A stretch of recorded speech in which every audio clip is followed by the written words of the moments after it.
We'll go ahead and get started. Thank you all so much for coming to today's Student Advisory Council. We're so glad to have you. My name is Robin Kinney. I'm the interim commissioner here at the Department of Education. I was asked to, and I've met some of you online already through a prior meeting, but I was asked to serve in this position until we find the next commissioner of the Department of Education. So I thought I would start sort of with my update to you all about where we are in that process. It's a really important process, and I'm sure all of you are interested who's going to be leading the Department of Education in the future. So we have already posted the position and posted that based upon a lot of information that we gathered from interested stakeholders. And I believe even you all had some participation in that as you helped us identify the qualities you'd like to see in the next commissioner, as well as sort of what you thought was the most important things for them to tackle in their first year as our commissioner. So we appreciate your thoughtful input on that, and we're using that along with a lot of stakeholder feedback as we start looking toward the hiring process. It is an aggressive process, I will say, and the reason for that is, of course, we want to have someone in as soon as possible. We'd really like someone to be here before, the next school year starts. So the ideal time for us to hire is to have someone starting in the summer. So that's our goal, July 1st, to have a new commissioner selected. We will be starting those preliminary interviews. We've got an interview committee that is set up by the Kentucky Board of Education, and they'll do that kind of first round of interviews. I don't know if any of you have been through sort of an interview process. I see some people nodding their heads, yes. But we'll go through sort of that first round on March 7th and 8th. So that's not too far away. Our application window closes February 16th, so that's even closer. And then they'll go through the second round of interviews the middle of March. And at that time, we hope that we will find, a great quality candidate to lead the Department of Education. And then there's a new process that the legislature passed, and some of you all may be aware of it, but our candidate will then go through what we call Senate confirmation. And the Senate of the General Assembly, the membership of the Senate, will confirm that candidate. Our Kentucky Board of Education members that serve, they go through a similar process. So they go through confirmation. So there are lots of people actually in appointed positions that go through that process in state government. So we've been working with the Senate membership and just making sure that we're in sync with each other so that when we bring that great candidate, we won't have any problems and it'll sail right through and we'll have our next Commissioner of Education. Come on in and join us. We're just getting started. Glad to have you here. So that's going on, and that's taken a bit of our time. The other thing that's going on, of course, is the General Assembly is in session. I hope some of you all have had the opportunity to kind of check out, some bills that are being proposed. I will share with you that education, whether it's P-12 education or it's post-secondary education, is always a very interested topic for our legislators. They spend significant amount of time thinking about things to improve education in the Commonwealth. So I hope that if you get a chance that you can go out. The Legislative Research Commission has a really good website, and you can go out there. It's very easy to navigate. Even I'm not a techie, but even I can navigate it pretty well now. And you can go out there and you can see the bills that are filed. You can also see the ones that are progressing through the session or not. So I encourage you to go out and look at that. Since the last time we've talked, I've also had a couple of school district visits. So I want to thank Harrison County and LaRue County. I've been to both of those districts and got to personally observe the great things that our students are doing in Kentucky schools. And then finally, I want to make you aware of a new publication that we just started. It's called Capital Class Notes. And Capital Class Notes is directed specifically to our legislators. So we send something right to their email box to let them know of the great work that public education is doing. So, many times we send out lots of communications about the good work that you as students are doing, but it really takes, if you're not watching for it, you might miss it. So we want to make sure that our legislators see the good work of students in schools and districts. And so we've started a new thing called Capital Class Notes. So we're going to jump into the agenda. We've got a great agenda today. I hope you're as excited about it as I am. We'll do a roll call. Glyptis will do that really quick, and we're going to do a little icebreaker with the roll call too. So let's hold that thought for just a minute.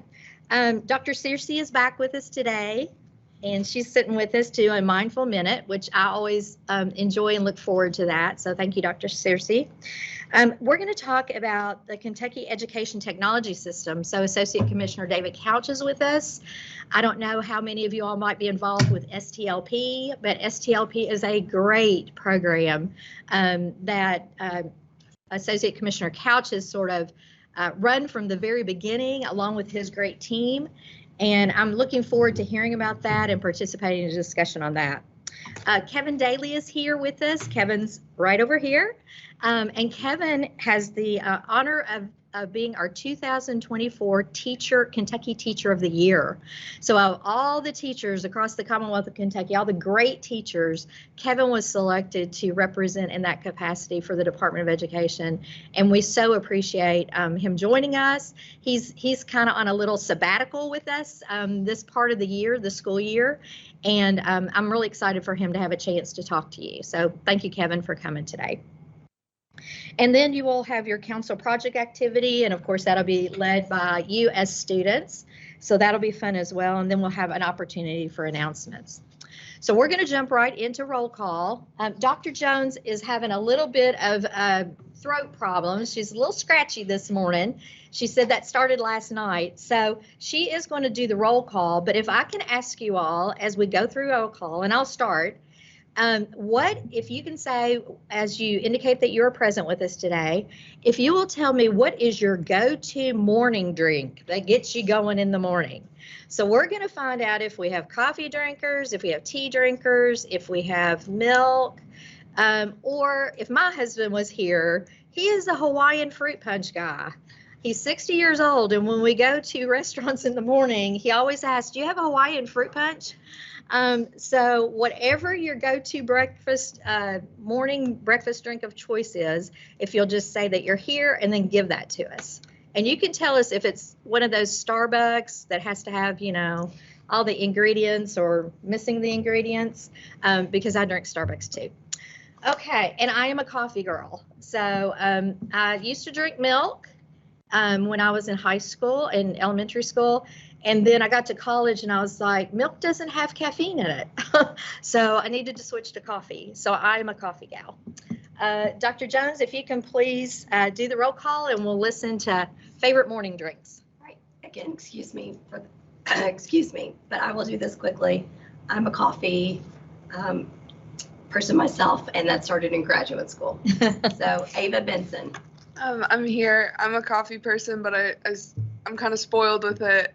I get Starbucks whenever I do get coffee, and it's a iced shaken oat milk espresso thing with 2 pumps of white mocha. There you go. Whatever works for you, right? Reese Blakeman. And if you are here virtually, go ahead and put your name in the chat. Thank you. Owen Borden. Cameron Breyer sent a note. Owen Borden here, thank you. Owen Cody. My name is Owen Cody, and my go-to drink is cranberry juice. Hunter Combs. Hey, Hunter is joining us virtually. Jude Dalla. Here, my go-to drink today is coffee, but usually I have tea. And Justin Dunning. Rima Dutt. Here, and my go-to drink is always coffee, just a homemade pot. I like it for the flavor, not really the caffeine aspect. I don't know, I'm just addicted to the taste. I like the flavor too. Mana Scarla. I'm here, and I don't really drink much in the morning, but I guess milk if you count that I eat cereal almost every day. That counts. Nicholas Hazlett. Ew. I'm normally a coffee person, but I've got kind of into the Alani world of things, but not necessarily. I'd much rather pick coffee if I had to. Onette Irakiza. I'm here, and ice water usually suffices. Yeah. Trey Avery Jackson.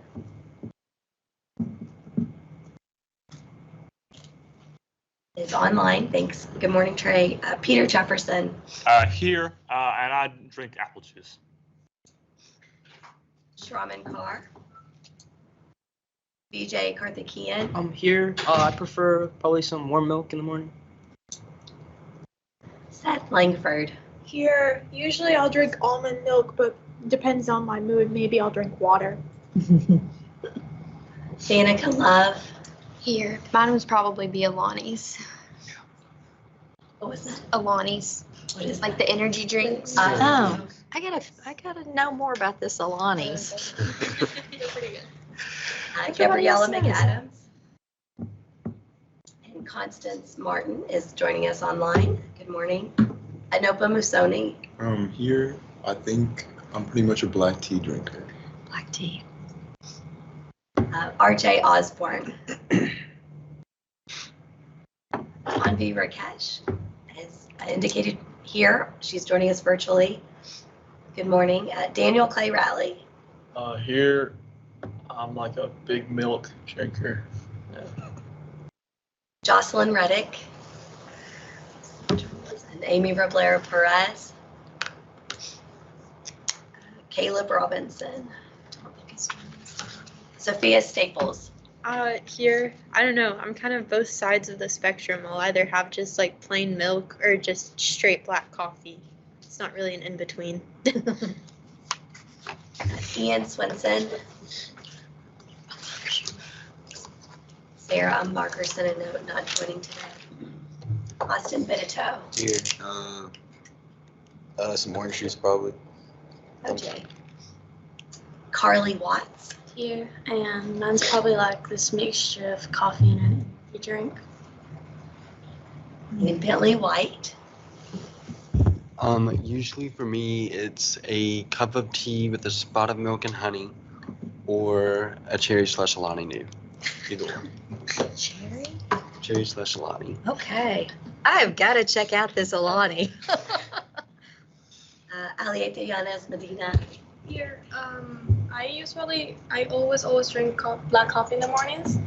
I've been drinking it since I'm really, really little. I'm from Cuba, and that's like a really normal thing. I started drinking it when I was around 7, and I love it. India Young. I'm here.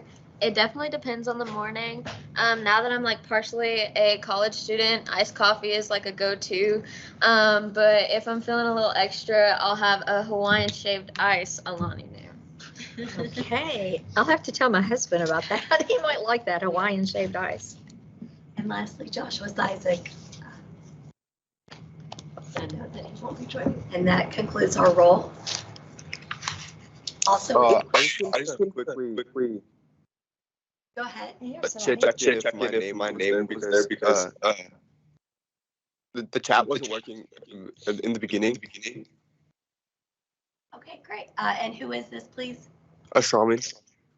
Oh, Shraman, gotcha. Good morning. Yeah, good morning. Thanks, Shraman. I've got you. Is there anyone else on the virtual call, joining us virtually, who would like to chime in as well? And did I announce everyone's name before we conclude? All right, great. Thank you. Welcome. And we can quickly slide over and just approve our summary minutes from our last meeting. You all were emailed those minutes, which reflected the attendance at the last meeting, and as well as a quick recap summary. So we'd like to entertain a motion to approve those minutes, and then we'll call for a second. So would someone like to make a motion to approve those minutes? Peter? Sure. Motion to approve the minutes from last meeting. Thank you, Peter. Is there a second on the floor? It's all set. So Peter made the motion, Seth seconded, and we can just do a voice vote to approve those minutes. unless there were any changes needed. But let's call for a vote. Just say aye if you're in favor of approving those minutes, please. Aye. Are there any objections? So hearing none, thank you. We've approved those minutes, and again, those were emailed to you all directly. So thank you, and I will kick back over. Okay, we'll go into the next part of our agenda, and we welcome Dr. Searcy to the table to lead us through a mindful minute. Good morning. Good morning. Good morning. It is glad to have you guys here this week instead of last week when you were snowed in. Who was snowed in? Who enjoys being snowed in?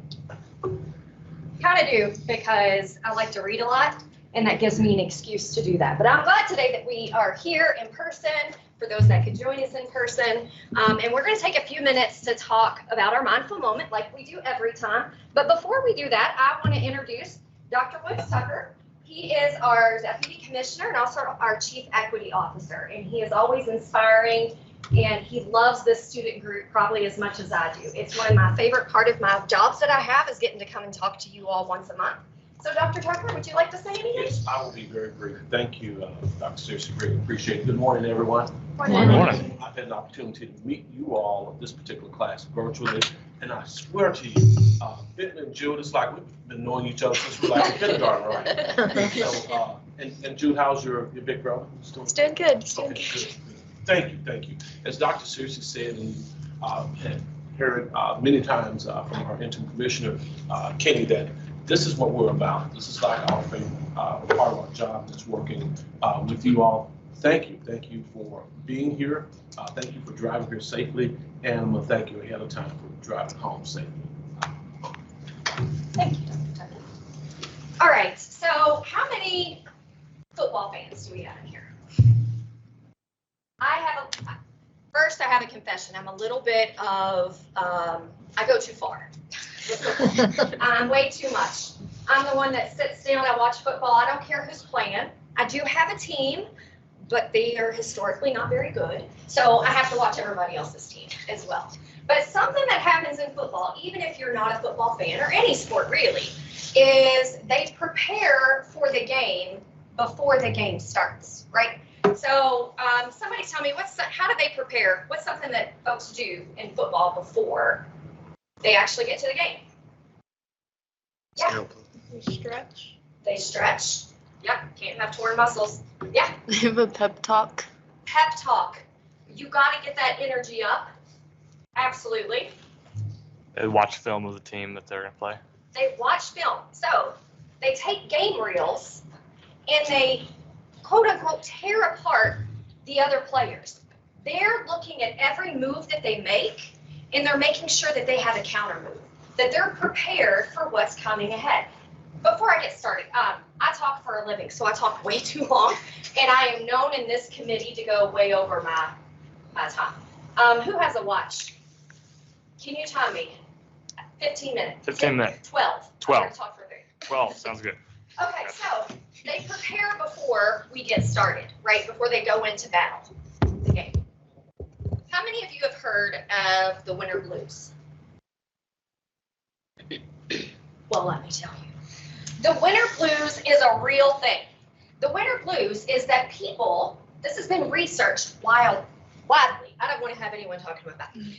The winter blues says that during the winter months, when it is colder and it is darker and people are more isolated, that they actually experience symptoms of seasonal depression. They are not as motivated. Have you experienced that in the winter? You're kind of sluggish. Maybe you just don't feel like going anywhere, or you just can't, you don't have that pep in your step like you do when the sun is out and you're getting those boosts of serotonin from the sunshine. So we're going to talk about ways that you can prep for the winter blues, because February's coming, and February is long, it is dark, it is cold, and typically that's when we get most of our snow, right? So we're going to prepare for that in advance. So we're going to talk about a health triangle. Since it's a triangle, we have to assume that it has 3 sides, correct? Yes.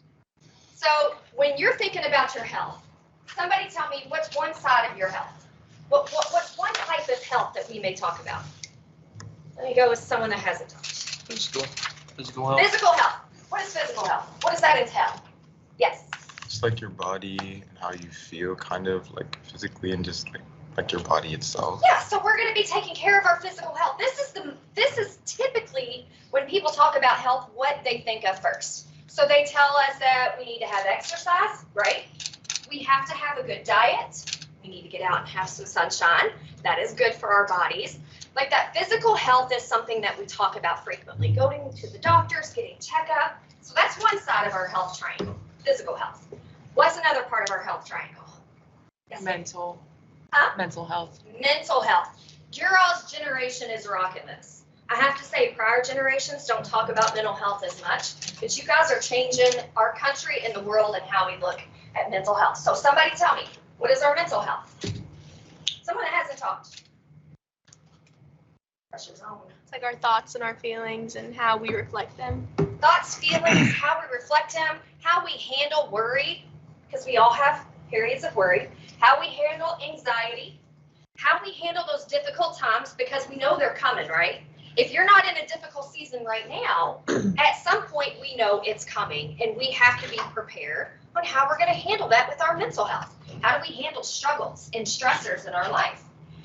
Now this one may not be quite as known. What is the third part of our health triangle? Yes, ma'am. Emotional? It kind of goes in with mental health, a good yes. Yes. Maybe social? Social. This is one that we don't talk about much. We talked about it though during the pandemic, right? We knew just how important our social health was. But social health is not typically something we think about when we're talking about our health triangle. So what is social health? Like healthy interactions with other people, Healthy interactions with other Okay. people. What type of people?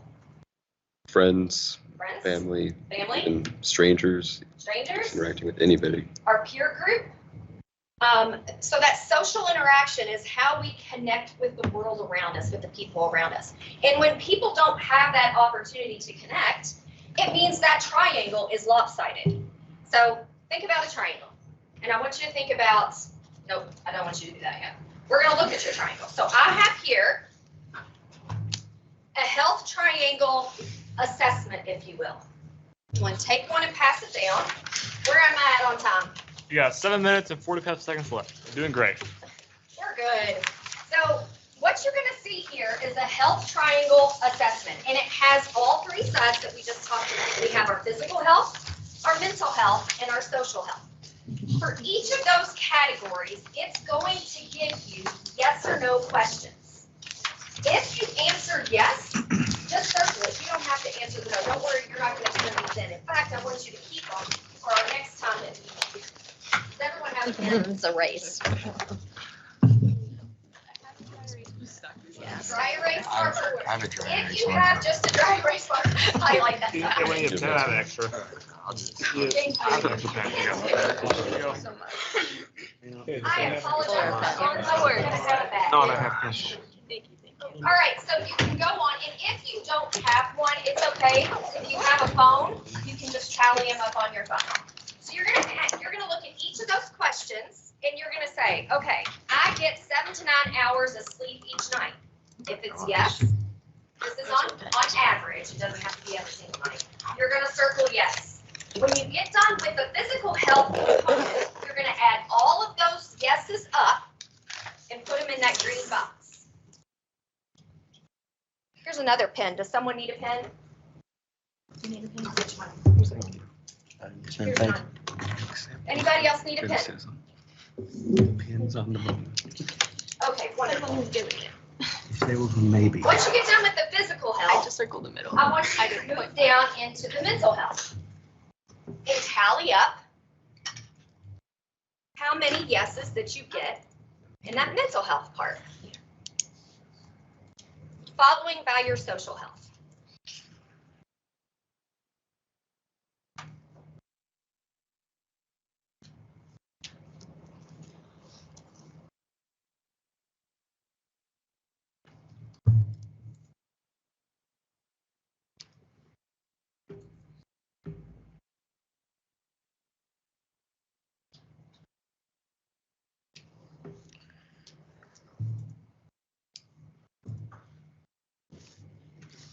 Opportunities.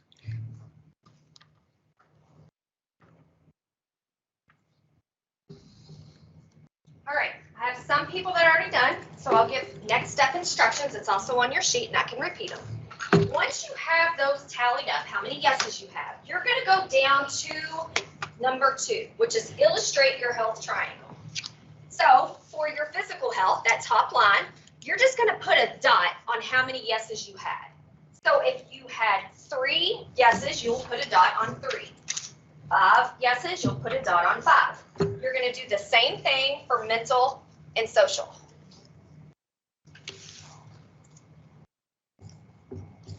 And then you're going to connect the dots.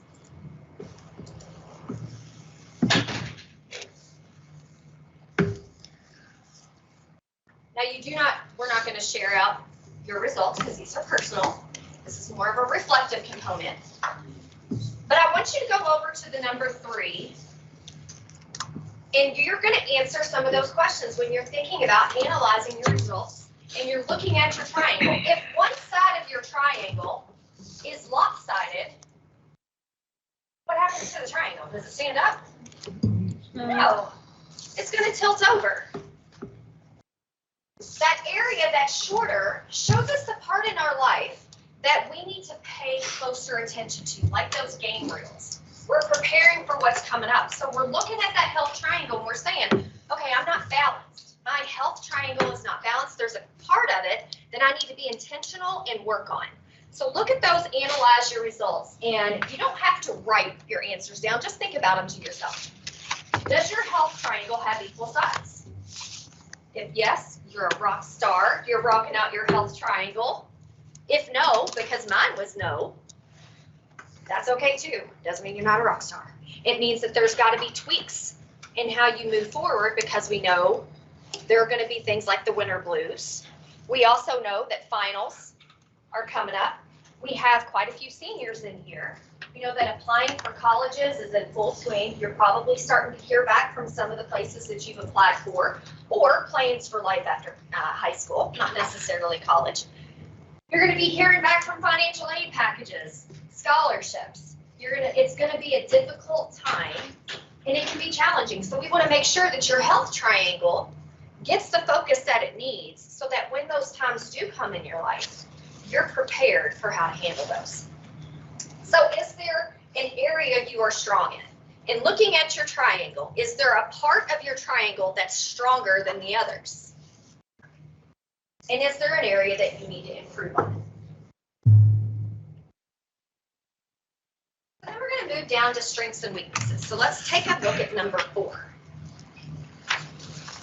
All right, strengths and weaknesses.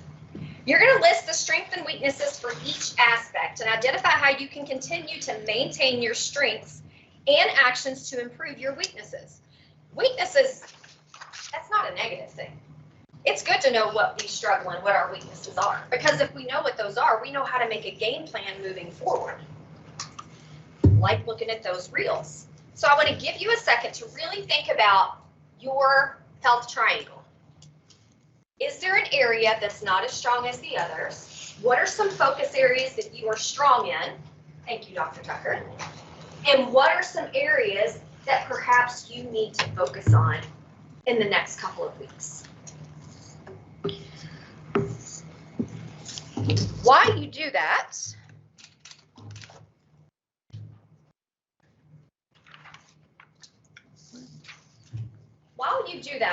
I am going to ask you, where am I at on time? Minute 15. I'm going to ask you one question. Okay, on your one question this year, since I've been getting to meet with you all, I guess in September was my first time with you. We've been talking about not only your mental health, but you raised a concern on your own about the mental health of your teachers, of your educators. And let me tell you, I share that every time I present because it is powerful. As a group, you said, I appreciate you being worried about our mental health, but somebody needs to be worried about our teachers' mental health too, because they are struggling. We can tell when they struggle, and when they struggle, it impacts us as students too. So I want you to think about what is one, since I only have,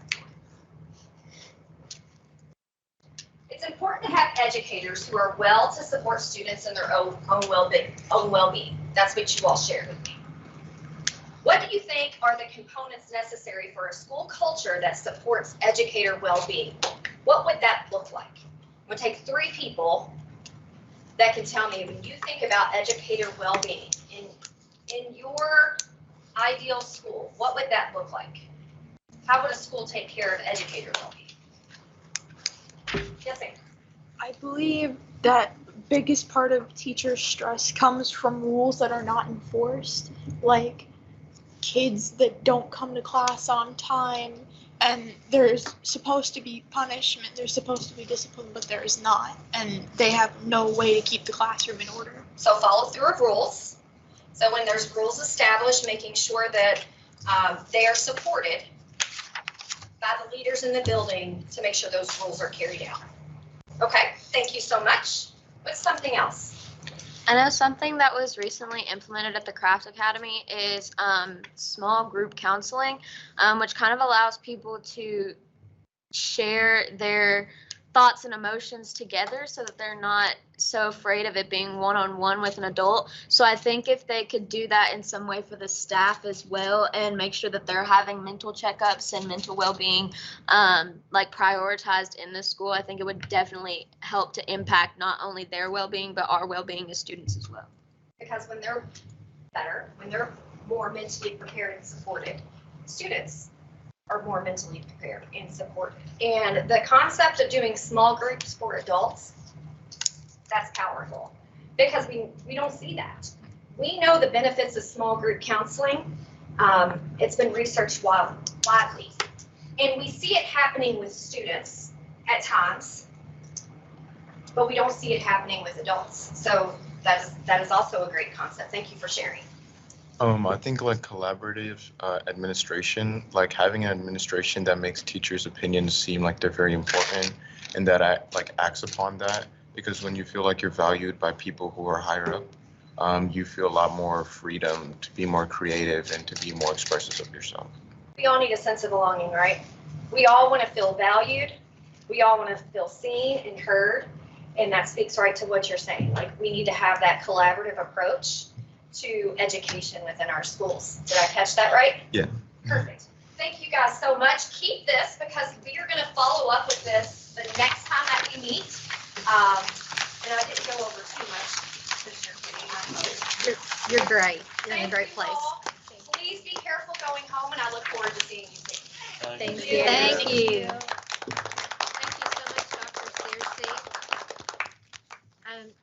She's absolutely right when we're talking about the winter blues. I mean, you can kind of feel it. It's harder to get out of bed in the morning. You know, you're cozy in your bed and you don't want to get up and you're thinking, what's it going to take for me to get out of bed and get things going in the morning? And I am one of those people that sunshine makes a world of difference. It can be cold, but if it's still sunny, you can kind of manage. It's those days that are cold and dreary and rainy or snowy that really cause you to struggle to get out and get going in the morning. So thank you very much, Dr. Searcy, for leading us through that exercise. Next on our agenda is David Couch. Thank you for joining us today, David.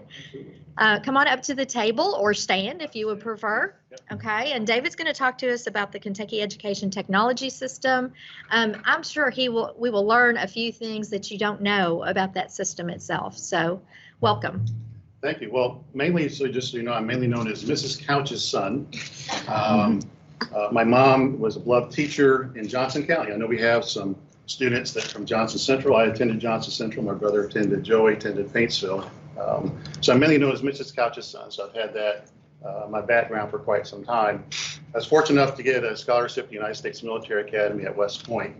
And so I went to the U.S. Army as an intelligence officer and was largely around automated systems. And in 1990, there was something here called the Kentucky Education Reform Act.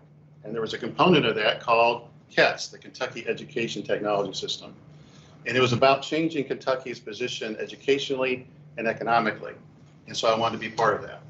And so I've been part of that since 1992, longest acting person on the leadership team. I don't know if there's anyone here longer than me at KDE since 1992, so it's been a lot of fun to be part of this. So there's 3 parts I'm going to talk to you about. One is you're going to get a quiz at the beginning, so you can write it or put it on your phone. I'm going to ask you, 4 or 5 questions, and act as if this is for $1,000. You're not trying to game it, but if you're on something that says I'm going to win $1,000, which one would you select? And by the way, the students that are online, I think we have 7 students. Please turn your cameras on because what we're going to ask is you to give your responses. And I don't know if we can project them up here, Megan, so we can actually see their responses. Because I'm going to ask you to respond to it at the end. So we're going to go through the questions and I'm going to circle back to it. So here's your quiz for $1,000. What was the first state to have internet to all of its school districts, all of its schools, in every classroom? It is the same state to have fiber speeds to every school. So I'm going to give you the choice of 4 states: North Carolina, California, Kentucky, or New York. Who was the first state to first have internet to every district, and then internet to every school, and internet to every classroom, and then fiber speeds? Is it North Carolina, California, Kentucky, or New York? As you select who you think that is for $1,000, I want you to also select who you think is last of those 4 groups of states. By the way, I'm going to talk to you my second part about our additional budget requests. I think that's one of the reasons you asked me to come for talking about the additional funds we need for KETS, the Kentucky Education Technology System. And also, I'm going to talk to you a little bit about artificial intelligence and get your feedback on that. So first of all, you're going to do the quiz. So North Carolina, California, Kentucky, New York, and you can't change your answers, by the way, as we go through this. This is for $1,000. The next question is, what was the first state to have phone service to every classroom for its teachers? Was it Virginia? Was it Tennessee? Was it Kentucky? And was it Florida? Virginia, Tennessee, Kentucky, or Florida? Who do you think is first? Who do you think is dead last of that group of 4 states?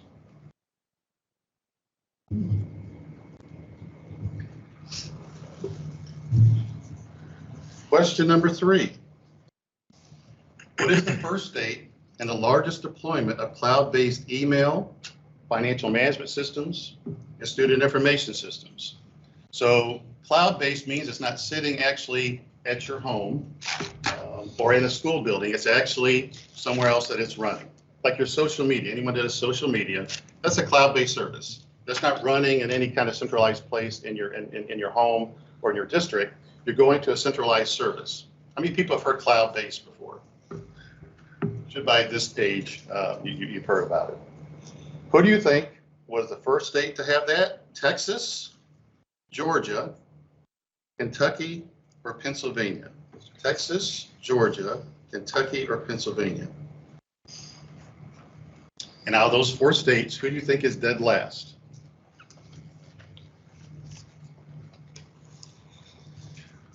And my last question, I'll circle back to these answers. We'll see. It is, who has the largest and best student technology leadership program in America? And who is last? Is it Colorado, Indiana, Kentucky, or Ohio?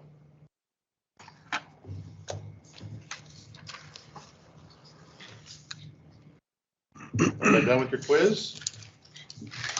All right.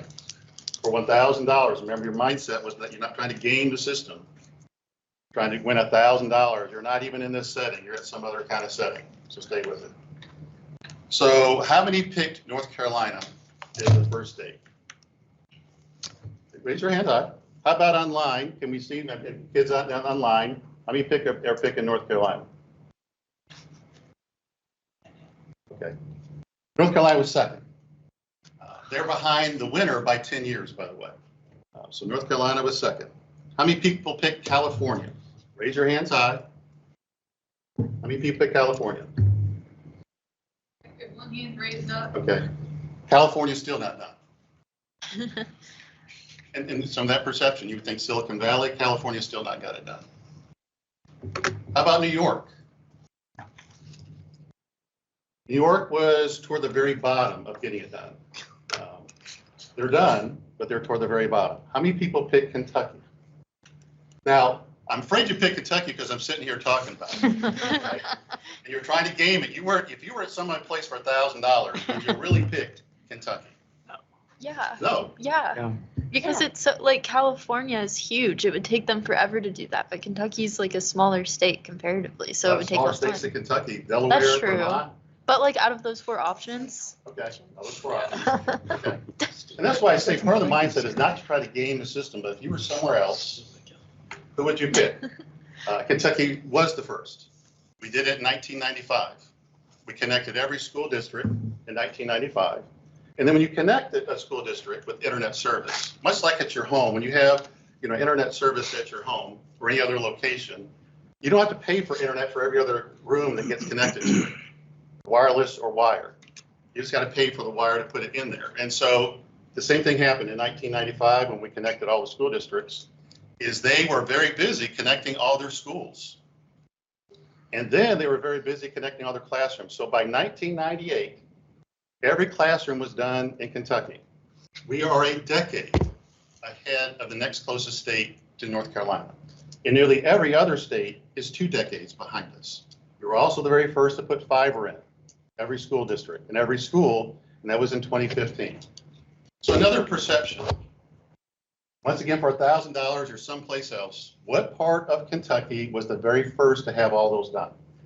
Is it Eastern Kentucky, Central Kentucky, or Western Kentucky?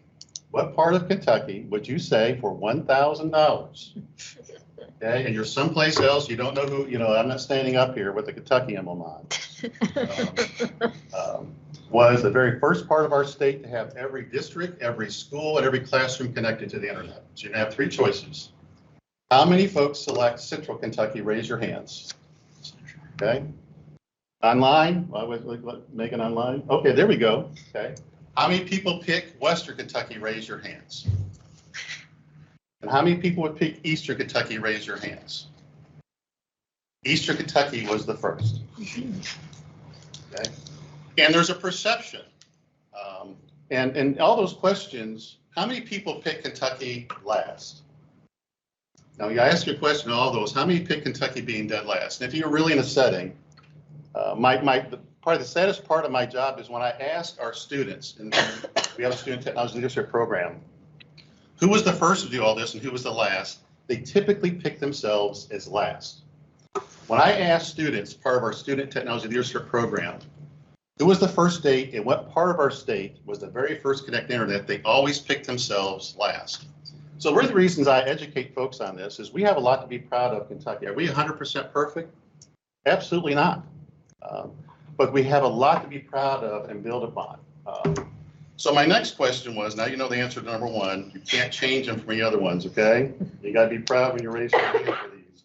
What was the first state to have phone service to every one of its classrooms for teachers? Was it Virginia? Raise your hand. Those that put Virginia. Okay, I can see them online. Good. Tennessee. Tennessee. Florida. Kentucky. Kentucky was the first by 2 decades. Okay. And just to give you a perspective, is one of the big things we wanted teachers to be able to not have to leave their classroom to talk to parents if they wanted to do that. Now, this is obviously way before cell phones, right? And so you'll still see in your classrooms some phones, some traditional phones, but we understand the transition to cell phones as well, and we accept that. What was the first state and the largest deployment in U.S. history? And actually, it's world history. Okay, this is just not the United States, it's around the world. The largest deployment of cloud-based email, financial management system, and student information system. How many people picked the great state of Texas? Okay? No. How many people picked Georgia? Come on. There is somebody to pick Georgia. How about Pennsylvania? Okay. Who picked Kentucky? Kentucky is by far the national leader in cloud-based computing for K-12. Just not in education, in all of government, in all of industry. We deployed the largest email system cloud-based back in, let's say it was 2008. At that time, everyone was using Microsoft Mail or Exchange. We were the very first to go to 100% cloud for all of our school staff and students. And it became the largest ever to ever do that. Our financial management system we use in our schools is called Munis. Every school district across the state. The same thing with Infinite Campus. How many people are familiar with Infinite Campus? We have that across the state. It's all cloud-based. Everything we do is in the cloud. That's why we can pivot so quickly to things like NTI. The stuff is in the cloud. It's not sitting in the school. So you can get to all these resources, the teachers can, from your home, beyond the school campus, or on the school campus. And it well positions us for any time that NTI or students, disable for a period of time, they can still join the classroom with that in place. And my last question, with me wearing an STLP thing on here, okay? Who has the largest and best STLP program in the United States, which was birthed in 1994? I was bad of that, you could say. How many people are part of STLP in here? We have one, couple. How many have ever been part of STLP? Okay, that's good. So you kind of know what that's about a little bit. So going back to your answers for those that didn't, who picked Colorado? Colorado still doesn't have one. Indiana? Anybody pick Indiana? Indiana doesn't have one. How about Ohio? Okay, Ohio has a couple of districts. Who picked Kentucky? Okay. Now, once again, I always go back to, if this was, you're asking for all, this in your 1,000, I don't know how many would have picked Kentucky first or Kentucky last, but it is a really cool thing. We have something called our KETS timeline, Kentucky Education Technology System timeline, that we have up on our website that tries to educate a large group of people where Kentucky stands. Now, can we improve? Absolutely. But that's also why we went for additional budget request. Because if you don't do that, you can start tumbling pretty quickly without a funding source in place. So let's talk about what our additional budget request was about that we put in place. There are things we do at the state level called shared services for all school districts. You've heard me kind of talk about some of these services. The internet that goes to all your school districts, it's our office in KDE manages that service. That link that goes in every district office is done by the Office of Education Technology. We always take a look at, do you need more bandwidth? What happened during the pandemic? Did school districts need more bandwidth? Yeah. Why is it they needed more bandwidth? More people were using computers. More people using, but also what happened, was there more computers bought during the pandemic? So a goal of ours back in 1992 was to have at least 6 computers for every student. So there's a computer for, other way around. There's a computer for every 6 students, right? Because we didn't have enough money to buy one-to-one. What the pandemic did, it accelerated our goal to have one-to-one, a computer for every student. So you didn't have to go to a lab. In the early days, the way students got access to a computer is they had to wait till they got to a lab. And it was only part of their instruction they can go to. And these were desktops. These weren't even mobile. Through the years, obviously, now that laptops have actually become equally, if not more powerful than desktops, people have moved to that. And also we've had something called Chromebooks. People are familiar with that, right? So we've had a tremendous transition the past 10 years. Opposed to going from traditional types of computers, like from Microsoft and Apple, is close to 80% of all the computers in Kentucky K-12 are Chromebooks. And every year that gets higher and higher. So we saw during the pandemic that there was a tremendous increased amount of bandwidth needed, and it's not subsided. Once you turn that on, you can't turn it back off. So part of our additional budget request was to help fund us because, we got some temporary funds to buy the additional bandwidth. But, those temporary funds there were some federal funds called COVID relief funds. And we were saying we needed money to keep that bandwidth up. Otherwise, we've got to turn it down and make it slower. Do you want it slower? Yes or no? Do you want it slower? First, speak up. You want it faster? You want the same? You want it slower? You don't want slower internet? Faster. Yeah. Maybe we'll turn it way down if you don't care about the speeds of internet. But also, it's the refreshment of these devices. They have such an age to them that you got to share it. You got to replace them. The other part is we have those shared services. We have a help desk here that services folks. We do a lot of cybersecurity stuff for school districts. So what has happened during the pandemic, and it's been fascinating, and it's actually problematic, is before the pandemic happened, we had 6 billion attempted cyber attacks on Kentucky K-12. 6 billion. It's 24/7. It doesn't stop. During the pandemic, it rose to 75 billion. And this year, it's now 125 billion attempted cyber attacks on K-12. During the pandemic, we're also seeing 80% of the attempted cyber attacks in the United States are against educational organizations, whether it be K-12 or higher ed. You would think there'd be businesses, but it's attack on K-12. So we have to have good services that protect our school districts, and that's part of what our staff does. So part of the additional budget request is to make sure we could put in place these kind of services that protect our students and our staff from all these folks internationally, which mainly where it's come from, as well as domestic kind of attacks upon our systems in K-12. We also want to fund, part of the funding is to help fund digital learning coaches. How many people are aware that your districts have digital learning coaches? None of you? Have you never heard that term? Okay. So there's some people behind the scenes that are helping teachers understand how to use technology in their instruction. They're called digital learning coaches. And it was always a struggle in our early days of our technology system, is teachers not understanding how to use technology and use it in the learning platform. So these are positions that during the pandemic were crucial. They were showing folks how to do things virtually. They were showing how them to do a lot of their instruction through technology. So we think these are critical positions to keep on going. Same thing with technology staff. There are technology staff that keep your stuff up and operational and reliable. However, I would tell you, compared to corporate America, we're like a Fortune 50 company in our size. We have over 1 million computers.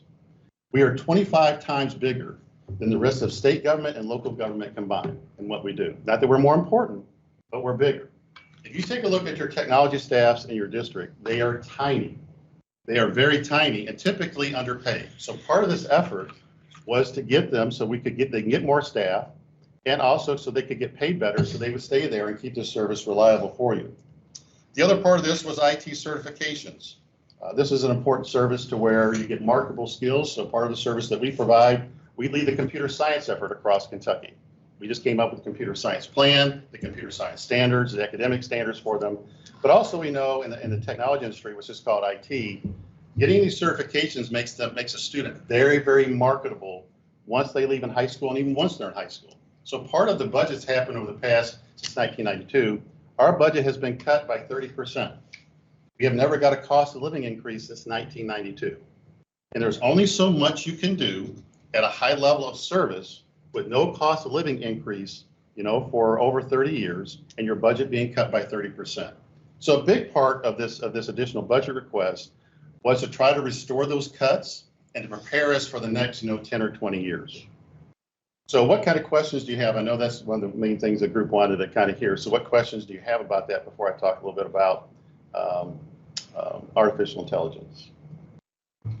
Let me ask you this too. And this is why I ask all of our student technology leadership program students when I get them one-on-one. And this may help you better understand why technology is important to fund. If we took every bit of technology out of your schools, not that we're going to, if every bit of its turn is taken out, every computer, all the internet services, everything you do, what would you miss most that you could, for academic perspective, not personally, but academic perspective? What would you miss most if that was all gone? If you don't miss anything, we'll just start taking it out. Yeah, go ahead. I'd say the tidiness of, those online calendars, Google Classroom, that just help micromanage yourself in a little bit if you're not used to it. But also I'd say a lot of those online assistance when it comes to, scholarship requests or applications for college, a lot of that is just so much easier to do online. I don't know if there's a lot of things that a lot of us seniors probably could do on paper. You'd have to get it mailed or shipped or, whatever. So I think losing that would be a great burden. Okay. Yeah, here we go. Now we got some people. Yes. I think I would really miss the ability to do broader projects. Like for AP research, we survey people and we actually do experiments. We do scientific research. So the ability to do that would be hindered. Yep. Yes. I think the thing I'd miss most would be technology now that's implemented in schools makes it really easy to communicate with anyone. And your email is gets flooded with Google Classroom notifications, people emailing you about scholarships and stuff. So if you took all that away, I think it'd be really difficult to revert back to old communication. Yep. I think I would miss the centralized grading and Infinite Campus and announcements that the school can easily send to everyone instantly. I can know what the school would like me to know. And then teachers don't have to keep physical copies of a grade book. There's no mess. Like we said, it's tidier. Just in that, because we're going to give on. What state do you think was the first state to push for an Infinite Campus student portal? Do you think it was Alabama, Tennessee, Texas, all the other 49 states, or Kentucky? Who do you think it was? Kentucky. Kentucky was the first to push for that. I sense a theme here, David. There is a theme here, and parents love it too, because it gave me great feedback immediately about, oh, my poor kids. I'm a dad of four children, and they're all spread across, about how they're doing. First of all, they showing up to school. Did they get diverted somewhere on their drive? Any kind of sign that wasn't turned in, I immediately got, they didn't turn it in. And I would take a little snapshot of it here and I'm going, Logan, what's the deal? But it's important, I think, for a parent to stay engaged with their kids. And you'll find as you become parents, is when they're younger, they're bringing their I got 5 stars to you, they run into you. As they get in high school, your age, they don't. And your parents really want to be engaged. And so this gave a way for parents to be engaged and their children are where they're at academically and where they're at with a lot of other things. Yes. I know my answer is not as deep as the other ones, but I know that this past week we've had NTI days, and that means that we won't have to make it up in May, which I enjoy. Absolutely. Yes. I also have a not as deep answer, but I really like not having to pay for Microsoft Office. Yeah. Technology just provides a new sense of efficiency, like completing assignments more effectively and efficiently via like an increased time in just submitting assignments. Also adding on to that, this is not very deep either, but I really Don't have to be deep. I really enjoy that most of our assignments are completed through Google Docs, and there's so much room for growth and error, because if I was handwriting these assignments and I just had a random idea that I needed to add a new sentence in, I'd have to erase the entire paragraph and then rewrite it in. So I just feel like it allows me to have more complete thoughts and revisions. So. I'd like to add quickly about what Rima said about Google Docs and that kind of, of every student having a drive, even teachers having a drive for everything, I can pull stuff out from, 6th grade if I need to use it. You have that, kind of centralized way that, you're not losing these individual papers if you didn't have an online database. So that's also a good thing, especially with college or, applications and so forth. I like the whole centralized thing. However, during COVID, I found that our assignments that were online were more busy work type of things. So that was frustrating. Yeah. But technology is, amazing. It's crazy to see everything that we can do with that. Spoken to my oldest daughter is a teacher, and my 2 son-in-laws are teachers, and so part of it was tough for them too to get used to that. What's a relevant instruction for this period of time? And I think we're still fine-tuning how that works, but that's true across the board. Your experience is pretty true. Yes. I like being able to work from anywhere. It's not having to be in the classroom to get my work done. I don't love doing my work at 8 in the morning. So if I have the option to go do it at home before bed, or have time to do it in my own space, that's what I prefer. So making sure I can get all my assignments turned in on my own time, and when I'm most efficient and not bright and early when everything's. When we started it, having grown up in Eastern Kentucky, is you say, why was Eastern Kentucky so driven to do this? And not other parts of the state that weren't. But, the part that drove me, because of my background, I knew the U.S. Army actually had the first version of the internet called ARPANET, and I knew this was possible. And I got to really see out in the future for quite some time. And it was fun for me to know, whether East Kentucky, wherever it is, if you went to a library, I can remember in the paper world, if that book was gone, I couldn't get that content. Or if someone had ripped a page of it, I couldn't get it. But I knew the internet, everybody could get it at the same time. You didn't have to worry about that. And there's a differentiated learning part of that. When I was at West Point, I was studying aerodynamics. And that's a place that doesn't tolerate you failing classes. And so I was worried. And so a professor came up with a very rudimentary version of it. It showed how aerodynamics worked through a simulation, where I could see it. I'm a more visual learner. And I could actually see the concept of lift and drag through a computer simulation. Like I couldn't do any other method. And so a lot of people are visual learners. And one of the plus side of technology, it visualizes a lot of the content for you so you better grasp it. And project-based learning, the reason we like STLP so much is it's project-based learning. Most of the kids are learning an academic subject, but also they're trying to help their fellow students, their fellow teachers, or their community do something through technology. And so the reason that leadership is on there is my background at West Point, because West Point is developing leaders. And I wanted everyone, whether they're a kindergartner or whether they're a senior, to learn basic leadership skills. And they basically you do when you're standing up and presenting, working as a team, your projects. And so it's wonderful. Do I have time to ask one more question? You do. Just one more question. Okay. So let's talk about artificial intelligence a little bit. So I'm going to go back a little bit when I was an Army officer. One of the things I was in charge of was something called unmanned aerial vehicles. What do you think they call unmanned aerial vehicles now? Drones. Drones. But also one of the things I was in charge of was artificial intelligence. Now, artificial intelligence, you think that's brand new, but it's been around for quite some time. The difference then it is now is people can directly interact with artificial intelligence, with before just a few could interact with it and use it. And we use both those tools in Operation Desert Storm. So now fast forward, how many people know the Jetsons? Ever heard of the Jetsons? Okay, Johnny Quest, how about Johnny Quest? By the way, Johnny Quest is the all-time best cartoon ever. Both those look out to the future. And you can see most of those cartoons that were done in the 60s, which I was born in 1960, have actually come to fruition in a lot of different ways. Well, people say we don't have a flying car yet. Well, keep in mind, George Jetson wasn't born until 2022. The Jetsons is about the year 2062. So he's got 40 years for the flying car.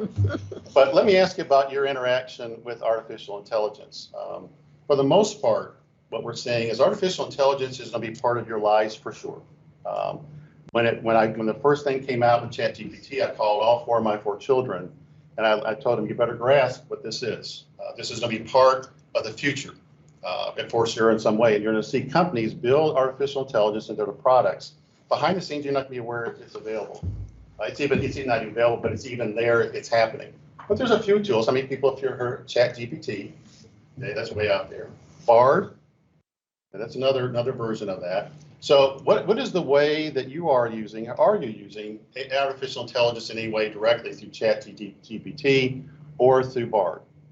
Have you tried it? Raise your hand if you tried it. What's your initial thoughts of it? Scary. Scary, okay. Scary.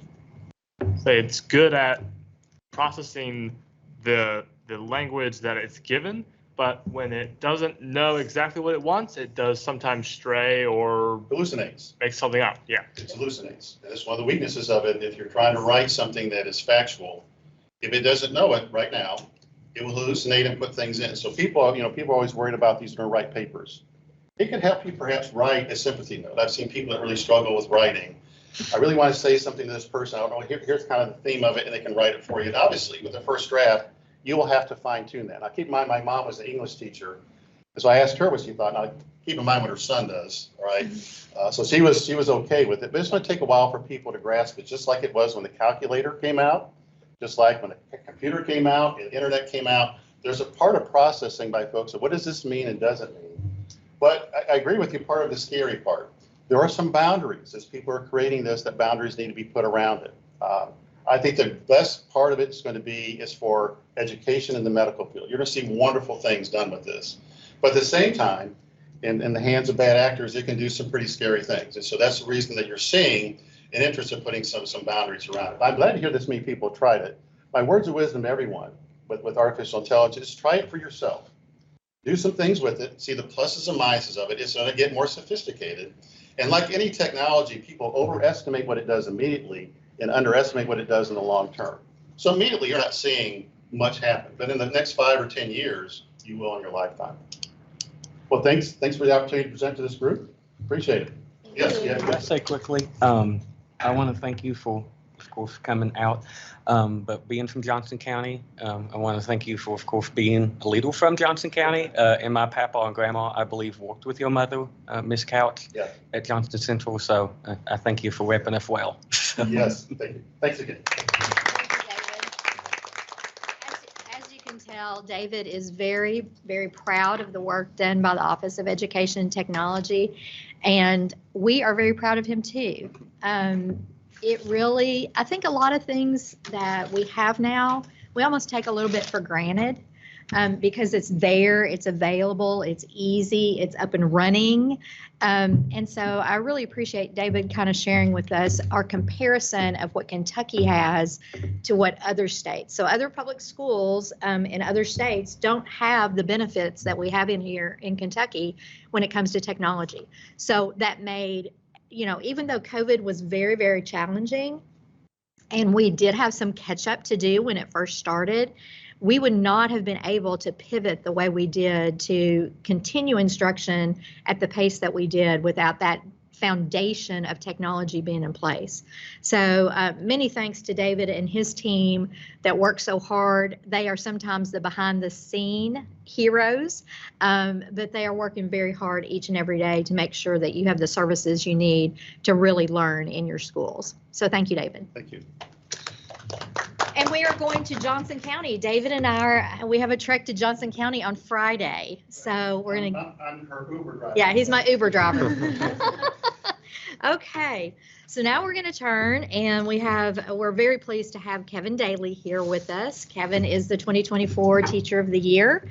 And we're just really glad that he could come and spend time with the Student Advisory Council this morning. So I'm going to turn it over to Kevin. What's up, y'all? Listening this morning, it's really interesting how everybody, how all of these presentations have gone and how unprepared I feel. So just like a good teacher, I'm going to wing it a little bit. Have you guys seen that TikTok of like the people who are like 10 years from now and all of these Alani News catch up with me, and then it's like, and like that's all I could think about this morning. So I'm Kevin Daly, Mr. Daly. One of my students is on the digital version. So Tanvi, I'm definitely calling you out, just FYI. You knew that was coming once you saw me sitting here. But I grew up in Covington, Kentucky. So that's all the way up north, as far as you can get, right across from Cincinnati. And I went to Holmes High School. Holmes gets a bad rap sometimes. It's an urban school. It's poverty rates are pretty high. But oh my God, can I tell you, the education I got there was phenomenal. It was one of two IB schools in the state. They had a full AP program. They had a full vocational school on campus. The resources that public schools in general have are phenomenal. And that's kind of led to my life of admiration for public schools specifically. When I graduated, I was 16 years old. Had no idea what I wanted to do in the world, was not prepared to do anything in the world.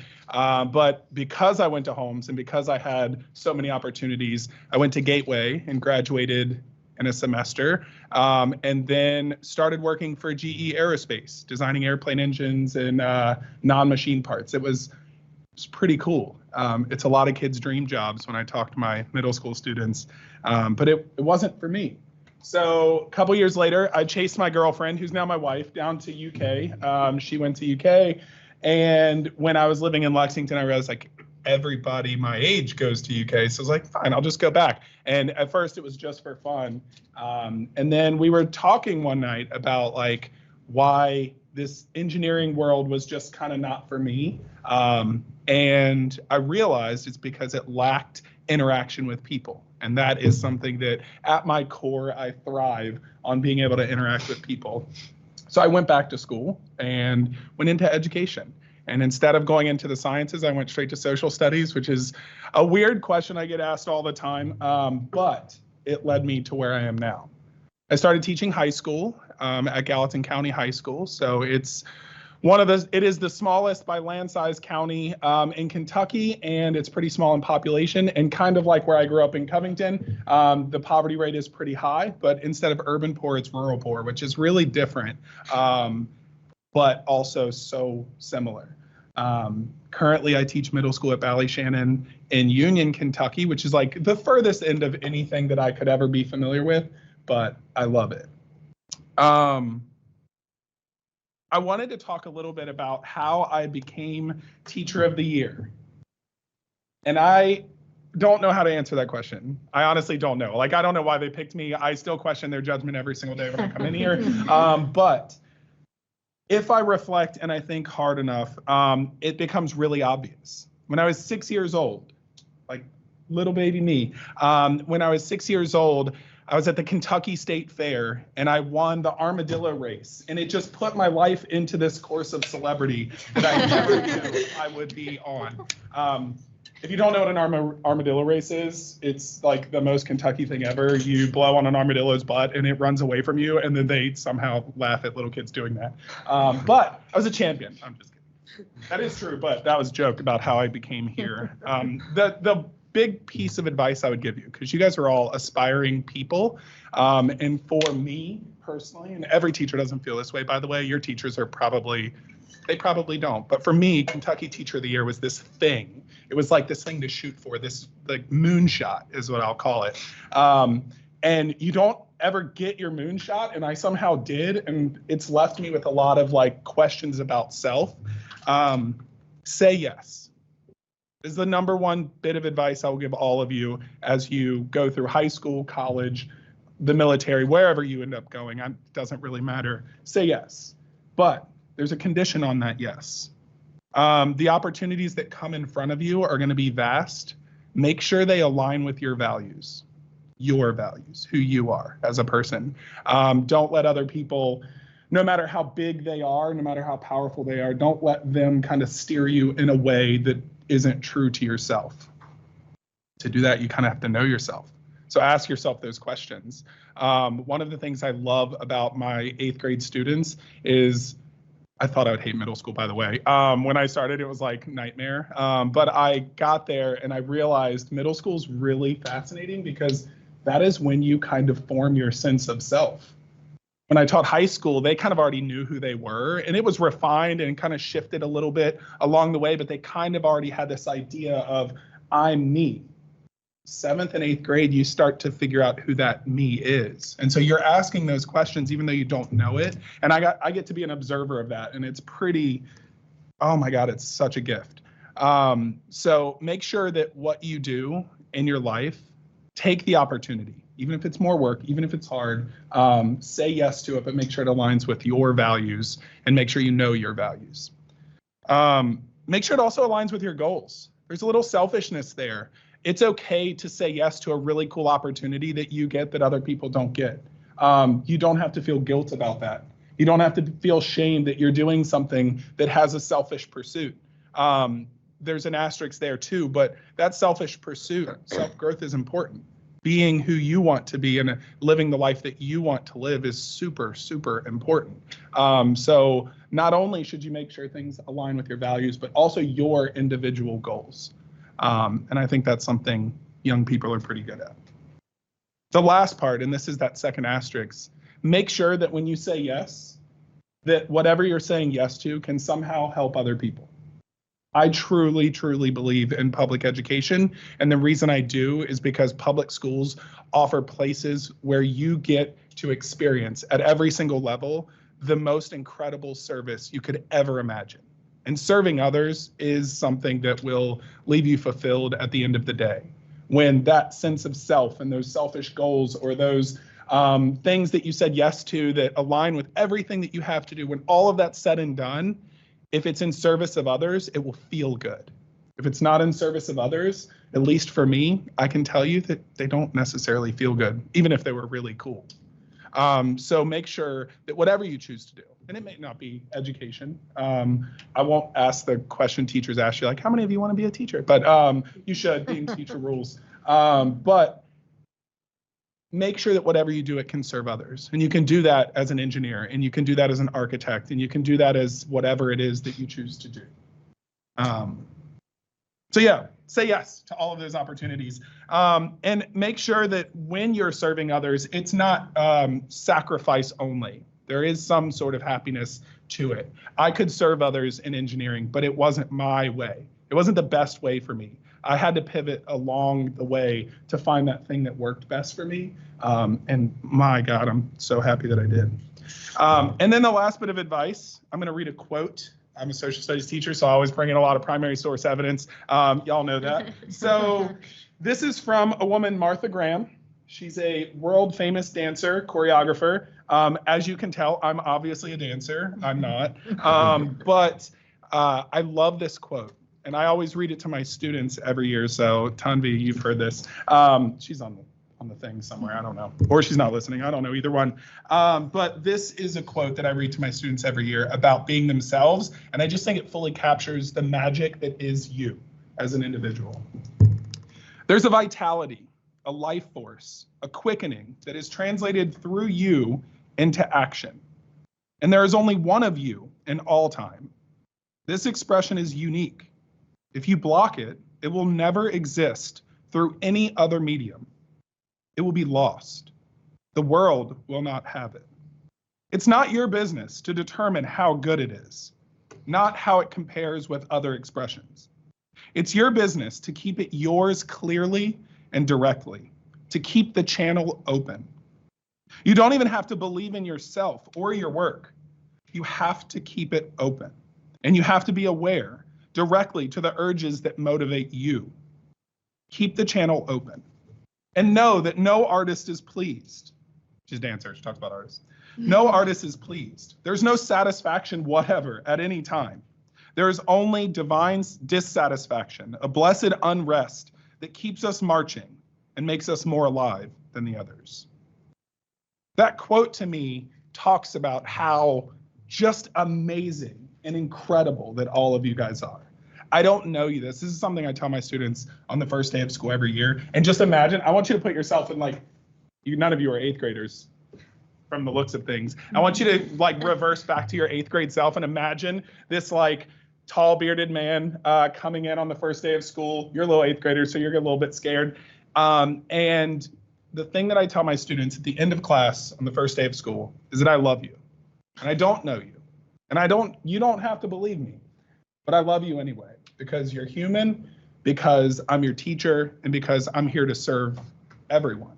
And so I think if you know that people out there, and if you haven't heard it today, I'll tell you, I love you guys. I love you guys for who you are as individuals and who you will be and how you'll help other people in the future. And I think that that's something that if we can all accept that we're loved and valued, we can make this world so incredible. So that's kind of my message to y'all. I do have a question though. And this is where, because I don't want to talk to you for 30 minutes. My question is a selfish question. I told you you're allowed to do selfish things. As Teacher of the Year, they tell us we have to do this project and we have to make it worthwhile. They also, by the way, did say that I could, if you just need to work on yourself for the 6 months, you can work on yourself, but I can't do that. I'm going to do that, but I can't do that the whole time. So I have to produce something. You know, when your teacher gives you a project, and you're like, ugh, another project, and you got to do all this work. Even worse, a group project, because you guys are the ones in this room are probably the ones that do all the work, and then the people in the group are like, oh, good, I'm in the group with them. I can just not do a lot. So unfortunately, I do give a lot of projects to my students, and now I'm in the position where I have to give myself a project, which is really, really hard. And what I'm choosing to do is to celebrate teachers from across the state. I want to show the world that Kentucky public schools are the best in the world. That we have work to do, all that, blah, blah, blah, whatever. But we do truly have the best teachers. You have the best teachers. So I want to hear from you. I want you to tell me, and any of you can go, all of you can go, depending on the time. Tell me about a classroom or a teacher that you have had. This could be all the way down to pre-K, this could be currently, that you just loved going into that class. There was some sort of magic about the teacher or the classroom or the environment or something that made you feel welcome, it made you feel a part of something, it made you feel productive, I don't know, whatever your thing is. Tell me about that teacher. And please, this is recorded, right? Please name drop, because I can tell you, and I know I love that you guys talk about teacher mental health. One of the things that keeps a teacher going is hearing that their impact has actually made a difference. So tell me about that person. If you need a minute to think, if I want to, I'm actually going to do this. I'm going to do the think time thing that I'm like the worst at as a teacher. I don't want anybody to share for like a full minute. And I want you to just think about that person and really put yourself into that classroom. Think about the feelings, the vibes, the whatever you got going on in that room. And you can share a specific story. You can share about the person, about the class, whatever. But that way we can like listen to everybody else and we can kind of hear the overlap instead of thinking while they're talking. I'm asking you too, just FYI. I'm ready. Tanvi, you better be prepared. I'm I'm asking ready. you first, just FYI. You don't have to say me, although that would be so sweet. Sorry, I was really looking at forward to taking a picture with her.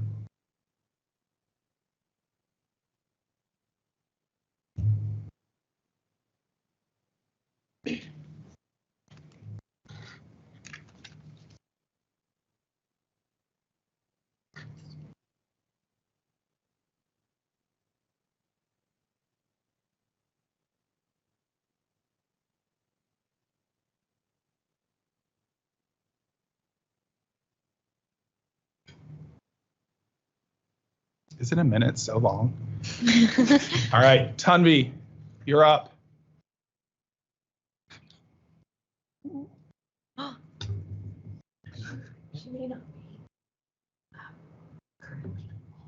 Okay. Ooh, put it in the chat. Can you put it in the chat that like whenever she gets back to come on? I just want to hear her voice. I miss her. I haven't taught her in a couple of years. Okay.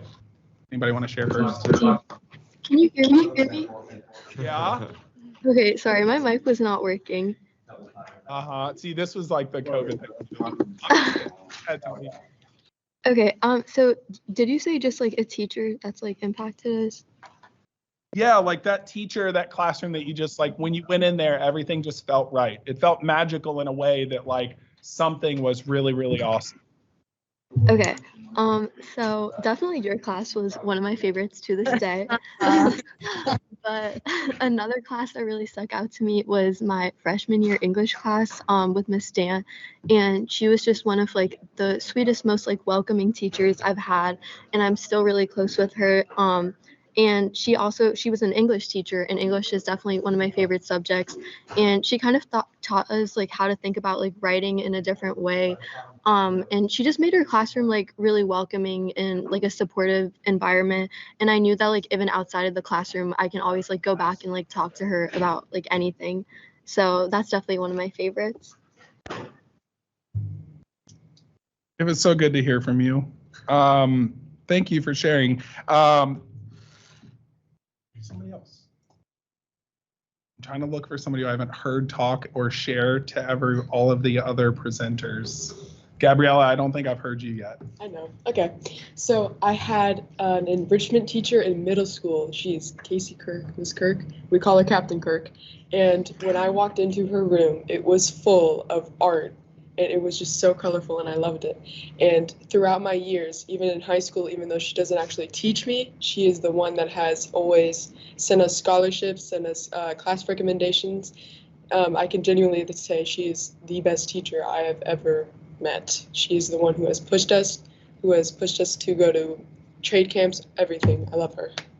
And when she pushed you, was it like aggressive, or was it like just like putting things in your face? But well, I mean, did she say like, no, you need to do this, and did she like keep on you, or did she like just say like, here, it's out here?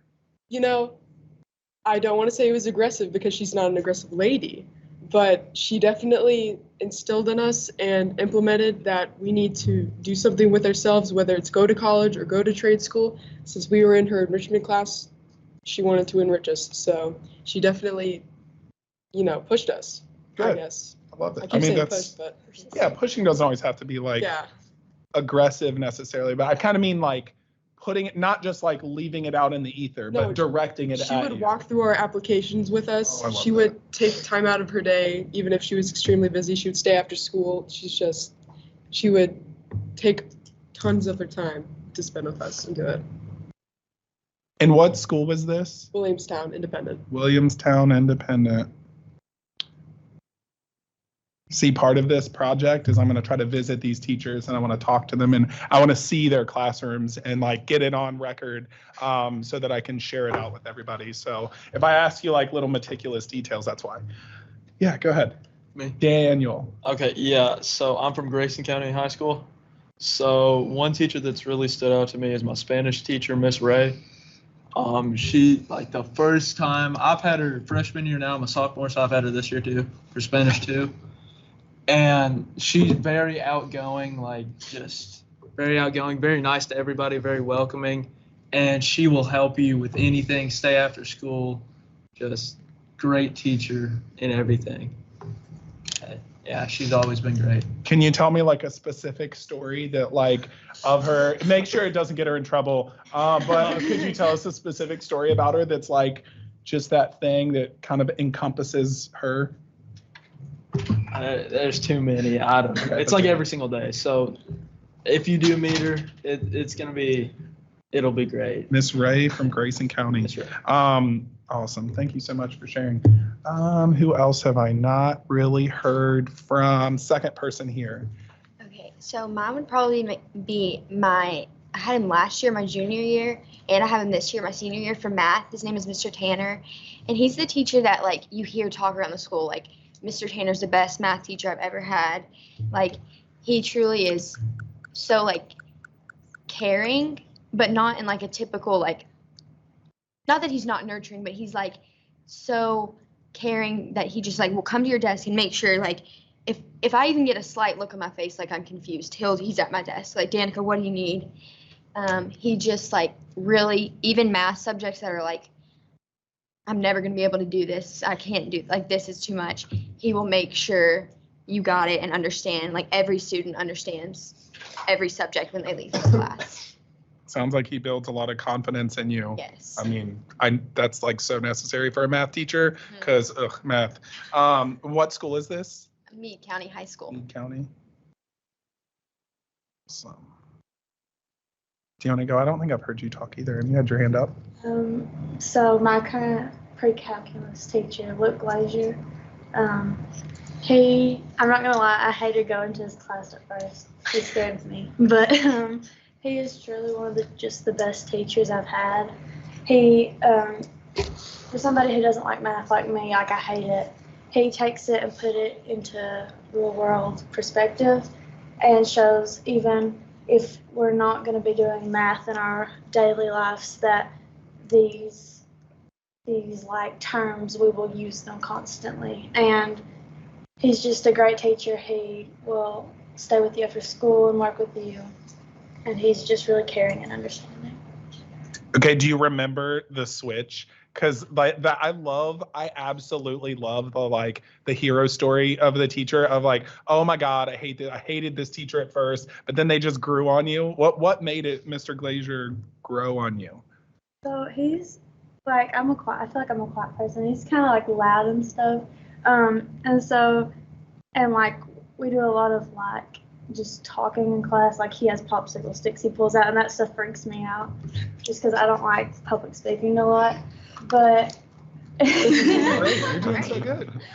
As soon as like we go in there, if you don't know the answer to something, like he don't make you feel bad, and it's just like truly he just wants you to learn, and that's what made me enjoy his class. That's so great.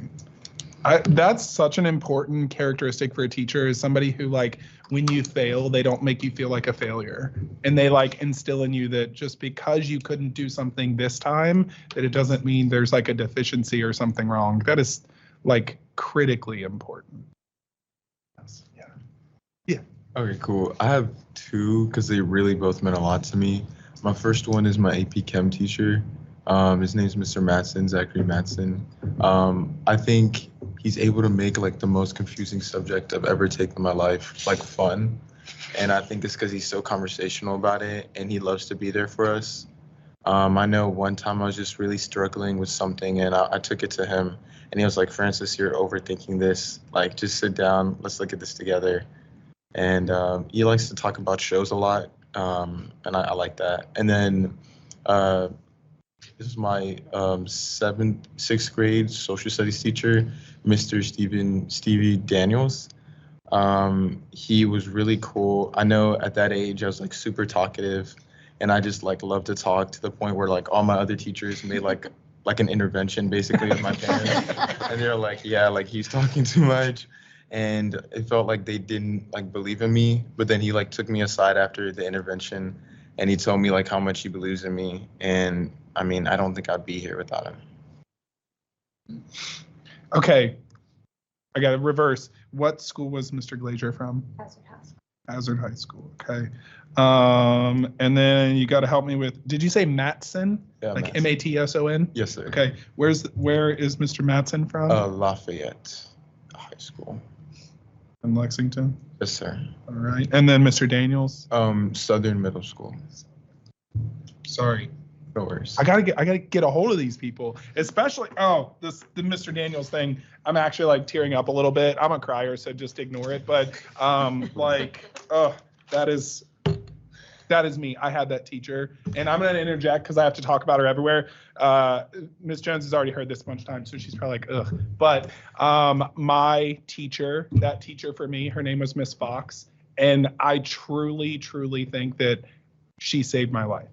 And it wasn't anything she did. She taught computer repair, which I thought was just like an easy class because I could play like Nintendo games on an emulator like without her knowing and all that. But she knew that I like struggled to get to school, and she knew that I struggled financially, and my parents did. And she requested that I be her like student aide after just kind of like being real mid in her class. And like I thought it was funny. Like, how could you want me to be your aide?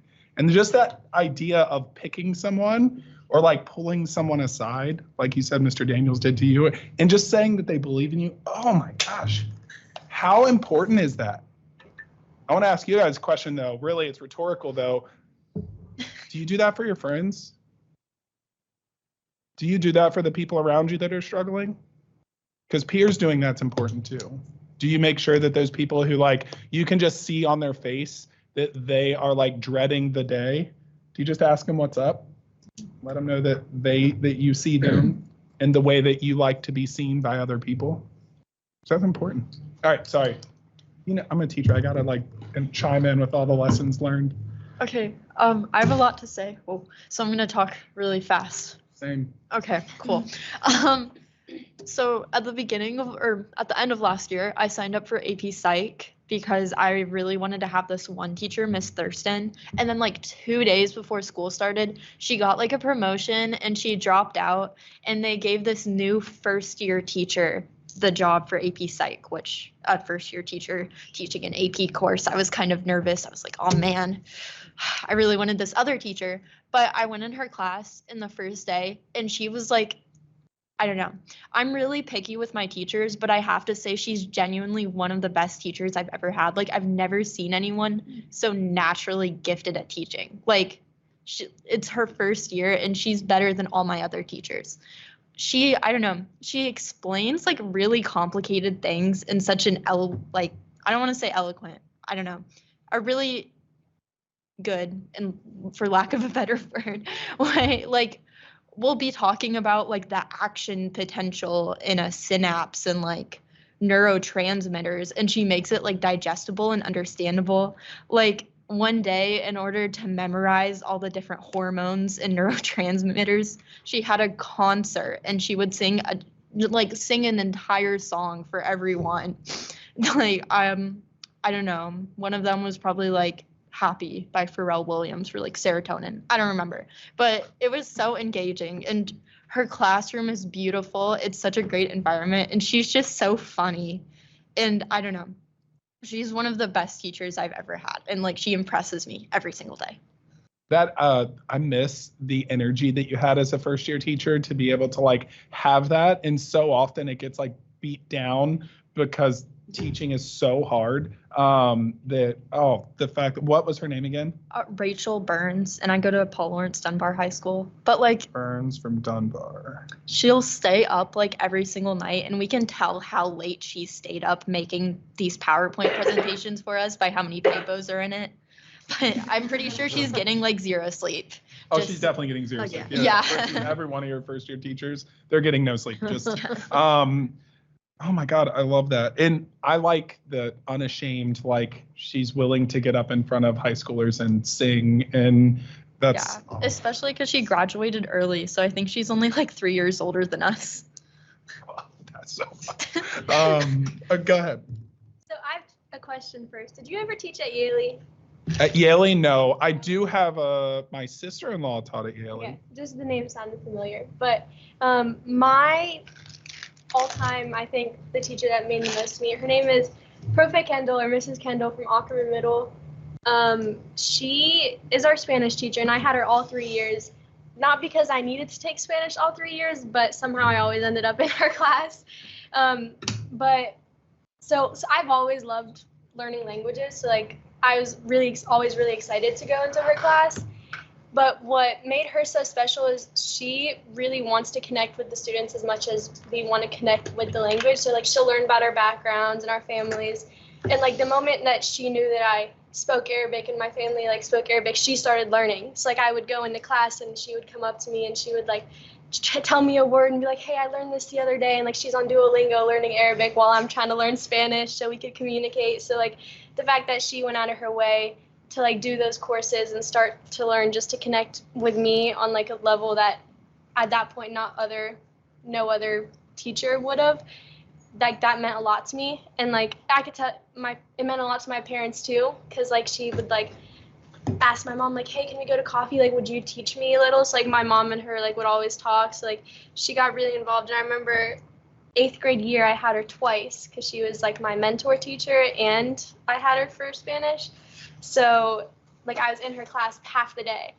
And when we went into NTI, there was just like one day like where we all just like really missed her energy in her classroom, and we were all like crying on Zoom. And like now she has like a kid and like we all love her. She has like an Instagram page for her students, and we like bought her like a plaque. Like and I know like it's not just me that feels this way. Like we all like decided like let's put $10 in and like let's see if we could buy her something. So like you could like tell she made an impact on everyone. So like I absolutely love her, and I can't wait to go back to like when I graduate like in a couple months to like go see her and like do like the middle school tours that we all do. So I'm really excited about that.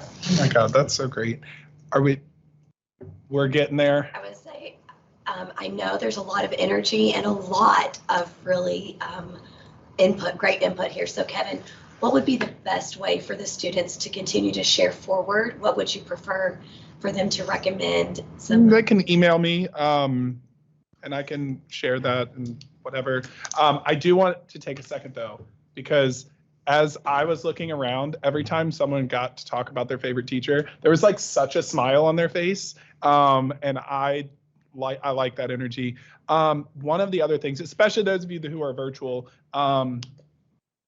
whether you got to share it with me or not, whether I get to visit that school and talk about that teacher and celebrate them and shout their names from the rooftop like you guys want to, send them an email if you could. I think most of you have cell phones that I can see out. Just like, even just a quick, hey, I had this crazy person talking to me about my favorite classroom or teacher or whatever, and I had to think of your name. That's it. It doesn't even have to be complicated. That will get them through the rest of this week, month, year, if it might need that. So it was really awesome to talk to you guys, and I'll be around for your interviews. And don't tell them, but if you need to sneak in a shout out to another teacher, feel free. So at this moment, thank you, Kevin. At this moment, we're going to take a 10-minute break, an opportunity to stretch your legs, use the restroom, and when we come back, so right now it's 10:40, so at 10:50, and for our virtual colleagues as well, so at 10:50, please be back in this room, and we are going to hand it over to Rima and Bentley, who will walk us through the next activity, which is our Student Voice Project. So again, 10:50, see you back in this room, and see you virtually as well. Thank you. Our invited guests online. For those joining us virtually, my name is Glypta St. Jones, and forgive me, my voice is going in and out. I'm going to hand over to Rima Dutt and Bentley White, our chair and vice chair of the Student Advisory Council, and they're going to give you all an update about the Student Voice Project, and then they're going to give you an overview of the Student Project activity for today, which will involve us breaking out into different groups and interviewing our invited guests. So I'll turn it over to Rima, and you all should have a handout pacing guide. If you do not have a copy of that, let me know and I'll get you a copy. Thank you. Okay, so we are going to now be conducting the interviews with the different stakeholders for the Student Voice Project. So we have, this is kind of complicated because like we're here in person, but the interviews are online. So essentially we're going to be breaking out in 4 different groups. We have like designated like student leaders for each group. So Bentley, India, Hanette, and I will all be leading a group and you'll be in one of ours. And we're going to be joining the Microsoft Teams through one of our computers, and like the school counselors or the superintendents from across the state are going to be in each of our breakout rooms, and we're going to be interviewing them. So on this paper right here, it kind of just goes through, each group's going to establish the panelists, which will be like your student leader, a timer just to make sure things are running smoothly, and then a note taker with kind of just like key points and takeaways. And we will be recording this meeting so we can like later transcribe it and analyze the quotes for what everyone is saying. But as you can see, we have 5 questions for the student voice on the outline goals of the project. So like in our groups, every person's just going to take turns asking the questions. Feel free to go off script and ask follow-up questions if they're like talking about an experience that you think is really interesting or like is bringing some like really cool data in. And we're going to be doing like introduce yourselves, your name, your school, and do a little icebreaker. We have a couple to choose from, but just do what feels right. And I know this could be confusing, so if anyone has questions, feel free to ask. So I think what would be helpful now for us virtually, if our guests could just, and Megan, we may need the assistance to display the invited guest on the screen. Sorry, thank you. But if just quickly our invited guest could say hello, introduce yourself, what school or area you're from, and then we will virtually and in person break out into our various rooms. So if you all would like to just quickly say hello and introduce yourselves to the group.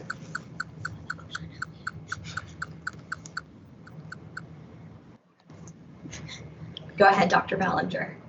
Hi, I'm Carrie Ballinger. I'm the superintendent of Rockcastle County Schools. This is my 4th year in this position, and thank you for inviting me to participate today.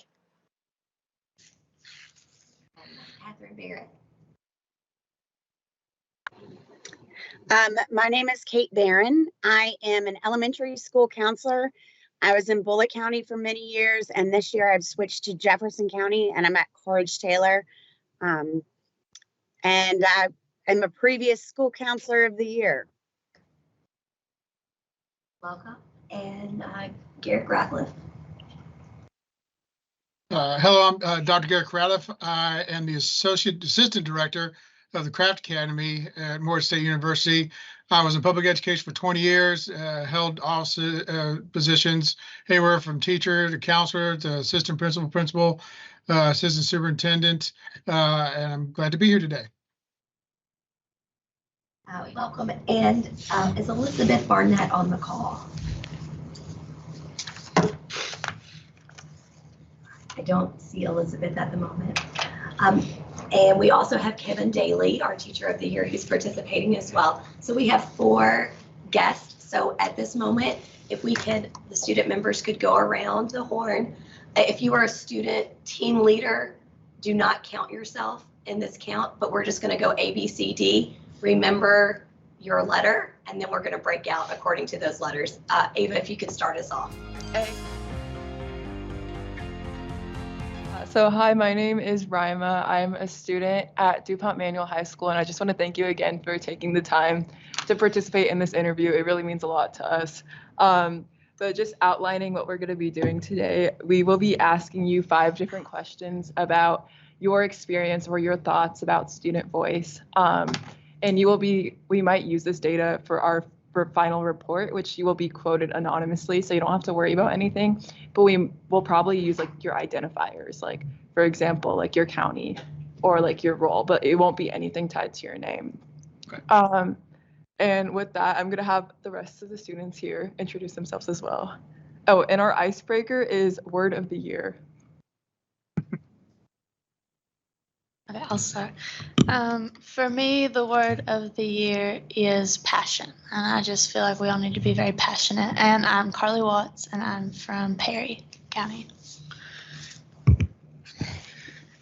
Hello, Dr. Ratliff. I'm Nicholas Hazlett, a student at Paintsville High School in Johnson County. And I would say for the word of the year, I'd say determination, because a lot of things that especially as seniors go through with college applications and, you know, that whole kind of process is very daunting. But if you're determined to get through it, it'll most definitely pass with good effort. My name is Peter Jefferson, and I go to school in Fayette County at Henry Clay High School. I would say the word of the year is growth. I know that every year is good for growth, but as we come out of the pandemic fully and completely, I think that growth is definitely something that this year can give us a good focus on. My name is Owen Cody, and I'm a student at McCracken County High School in Paducah, Kentucky. And I believe that the word of the year is authentic, considering the developments in artificial intelligence and various technological platforms. It's more prevalent in our society today about authenticity and trust, being truthfulness, and like things like that. Thank you. And it would be great if you could answer the icebreaker as well. We want to know your word of the year. My word of the year is happiness. Because at the end of the day, at the end, end of the week, we're all striving to be happy. What makes us happy? I love your words and everything, passion, authentic. But happiness is the end game. You want to be happy in everything you do in your life. Your career, family, everything. It all strives towards happiness. That's awesome. Thanks for sharing. Okay, so we're going to start with like the actual interview process right now. I'm going to pass it off for the first question. Hello, Dr. Ratliff. I will be asking your first question, and that is, what is your definition of student voice? Definition of student voice. I grew up in a decade where students need to be seen and not heard. That is no longer the case, and nor it should be. I grew up, I was a little bit of background, because there's two of you who are from my area. I was born in Chicago, lived here till I was 13, and I moved to Jenkins, Kentucky, which I know two of you know where that is. I don't know if the rest of you do. So it was like a huge, not a real big culture shock, because I had family that lived in Pike County, and I'd visit them for vacation. But since I've been, I've lived in two of the best places, most rural and most urban. I know the best of both. But the student voice, it seems like, and just growing up in East Kentucky, that is always the case. You have to be, you've got no voice here. You shouldn't be asked to do anything. We adults know better. But again, you guys are the reason why we're here. So to better serve you, we got to know what you guys, how's it helping you? How is what we're doing in schools helping you prepare for the rest of your life? Used to be, my decade was the 80s. You got students to graduation, and after that, okay, you're off. Did we hope we prepared you well? Hopefully, teacher prepared you well. We didn't know. Like I said, I was in public education for 20 years, and then I was asked to come to Morehead State, my alma mater, and help to create the Craft Academy. Coming to this side and seeing the struggles that our students having, even though they're 2 years early than your normal college students, they're still the same problems your regular college students are having. You guys have had voice. When I was assistant superintendent, when I was principal, I had students serve on committees with teachers, because we want to know, how is this going to affect you? What do you think about this? Is this something that would help you? We just can't assume anymore. We need that. To me, that's the most important thing about your voice. School boards, serving on school boards, things like that. But we need to know more about what you all are dealing with. And that, to me, you need to speak up, and we need to hear you. We need to know, especially if what we're doing works, and especially after you graduate.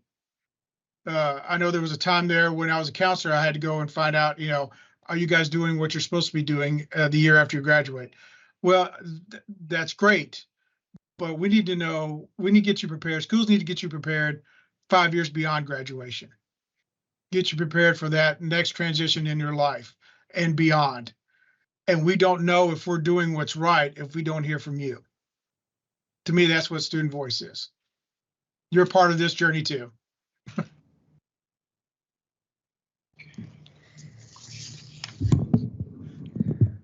For the second question, Dr. Ratliff, we wanted to get your opinion or what your analysis is on what you believe and how student voice is important in education in any aspect. Well, like I just said, it's very important because the policies and procedures that schools put in place, you got to have a voice in it. You got to have a hand in it. Is this something that is going to help you? Is this something that you need? I know being here at Craft, and I always tell superintendents and principals when I talk to them, you got to give a place for students to talk. My day starts with me doing stuff in the morning, paperwork, but the whole afternoon, I've got a whole open slot just for students to come in and talk. And I know the regular schedule of school, and there's been research about this. You guys know where you're going to be every minute of the day. But you got to have time to talk and time for somebody to listen. Not just, issues that are going on in school, but issues that you're dealing with. And if you don't speak up and if schools don't listen, we don't know what policies and procedures to put in place to help you, to help move you forward, to give you those skills to help you beyond graduation, those type things. So, yeah. Thank you so much for that. And for the next question, we want to know what current initiatives are underway to increase student voice in your position, and how successful have they been? And maybe what challenges have you been facing? Just anything about current initiatives. Well, and like I said, here at Craft Academy, it's kind of like building a school from the ground up. Your traditional schools have already been stoked in tradition. This is the way we've always done it. This is the way we've done it. We come here and it's like, well, Craft, we're not in charge of the instruction and curriculum. The university is, so we have no say in that. So we're more student-oriented, student services. How do we serve our students?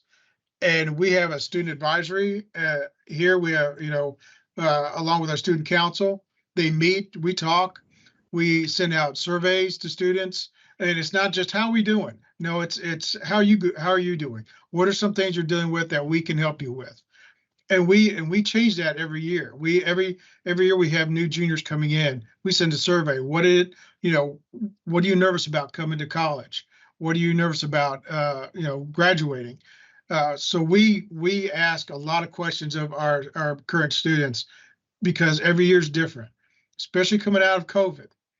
Every year is different. You have certain students, and you guys are well aware, they didn't have certain grades. They weren't in. We have some students right now that didn't have 6th or 7th grade.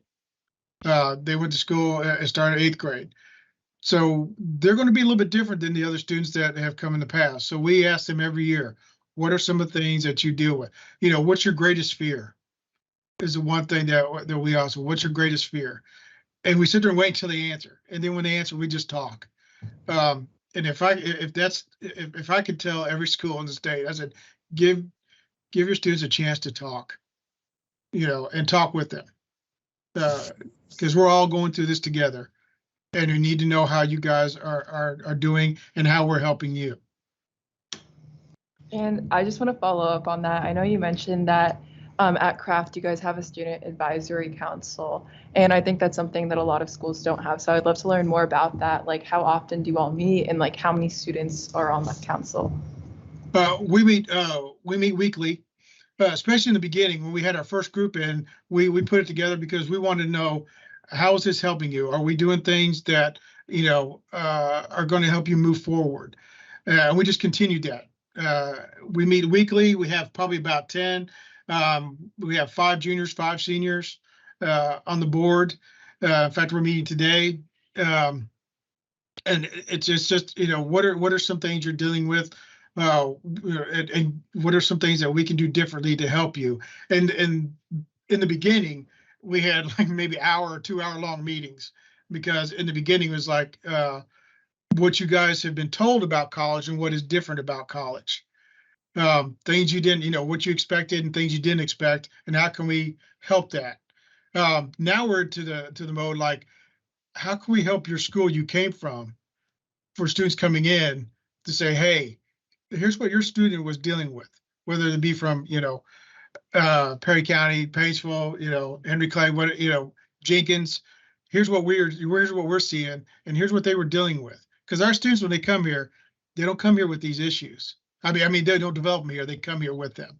So if we can help schools realize, hey, this is what our students, your students, are dealing with when they come here, we can help them to help, the students. And they may not come to craft, they may not go to college, but they go into career, and it's all the same soft skills that they need to navigate life. So we're in the mode right now to say, hey, we'd like to help the schools, and maybe have our students talk to them and things like that. But yeah, we meet weekly and talk about issues that are going on right now. Thank you. I'd like to ask now, I know you've talked a little bit about some of the initiatives you have at Craft, but how do you feel that meaningful student voice could be implemented in education? Like in regular school, or just across the state? Maybe give us both. Both? Okay.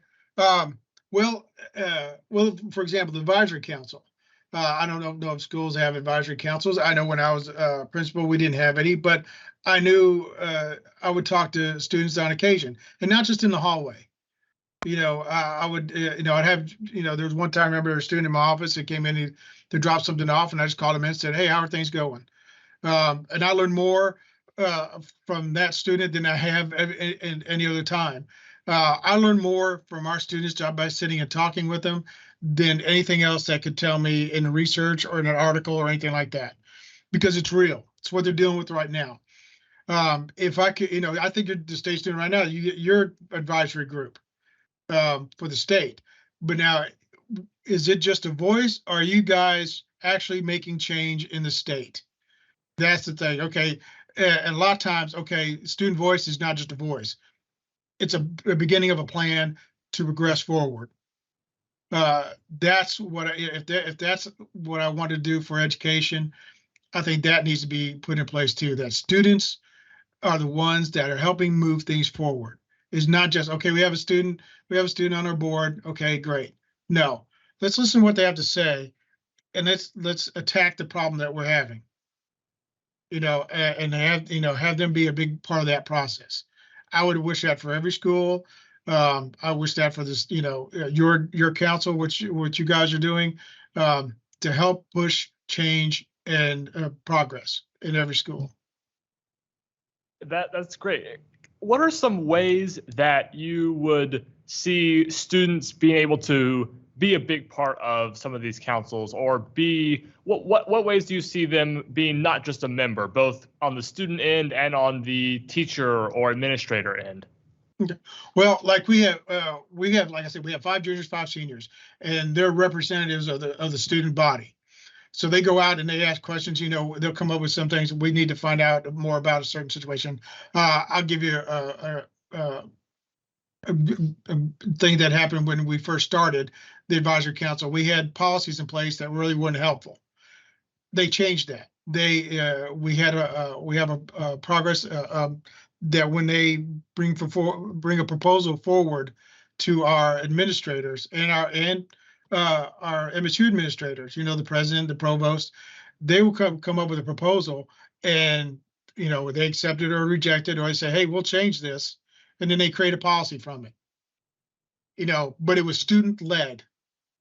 I just sit in the meetings and let them talk, and if they have questions for me, I try to answer them. But it's student led, and a lot of our handbook was changed by the first few advisory, if we have 8 graduating classes now, the first probably 3 had some major changes in our handbook and how we do things, because they went through that process and they said, hey, it'd be better if we did it this way, or we don't like that because of this. You got to find out. It sounds good in theory when you're sitting there as an administrator, until you put it in practice, go, oh, we never thought about that, or we didn't know what you guys were going through, or we didn't, realize about that. So that's very important, and that's one thing schools could do. I'm sure every school has student council, student government. That's what they should be doing. If there's an issue or something coming up, that you guys are going through, that nobody, no teachers, no school administrators, or district administrators know about, then that's where you guys step up and go, okay, here's a proposal. We want this changed. One of the biggest proposals, we didn't allow our students to drive, but they had to, we don't have anybody where they could walk to get groceries and things like that. They could use our trans system, but it takes probably 2 hours to get out to Walmart, say, to get some groceries and things. That wasn't do well for them, because they'll be missing class or they're running and stuff. They came up with a proposal to say, hey, let us drive, and it passed, and we and they can drive today. So, but yeah, to change policy and to move things forward, I think that's the biggest thing you guys could do. Thank you for the insight. Yes, thank you very much. My final question is, what, if anything, holds you back from inputting your student voice into decisions in your school and community? What holds me back? I think still the belief that, it's still the belief that you should be seen and not heard. But the fact that it's like, and the only thing that's popping in my head right now is, you're still students. What do you know? And that has got to change.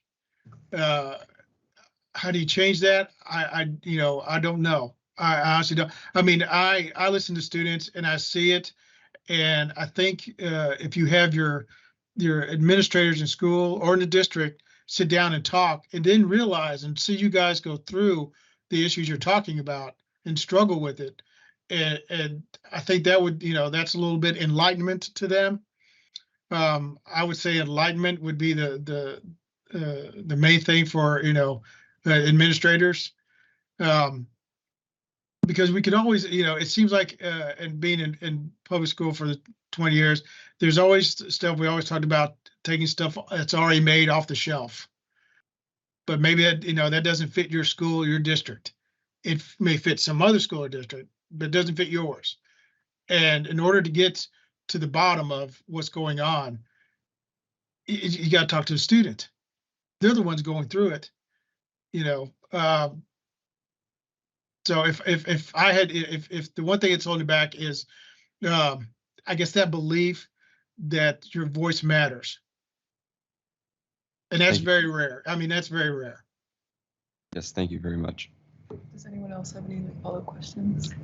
I don't have a follow-up question, Mr. Ratliff, but I'd like to say I have a good friend at the Craft Academy, Shelby Moore. She's from Lawrence County, but we've been in school together since kindergarten. So if you happen to see her anytime for any instance, just tell her I said hi, because I know she's been pretty busy taking her science classes, most especially. So anytime I see her, just tell her I said hi, and I hope to attend more head in August. So hopefully I have a good start.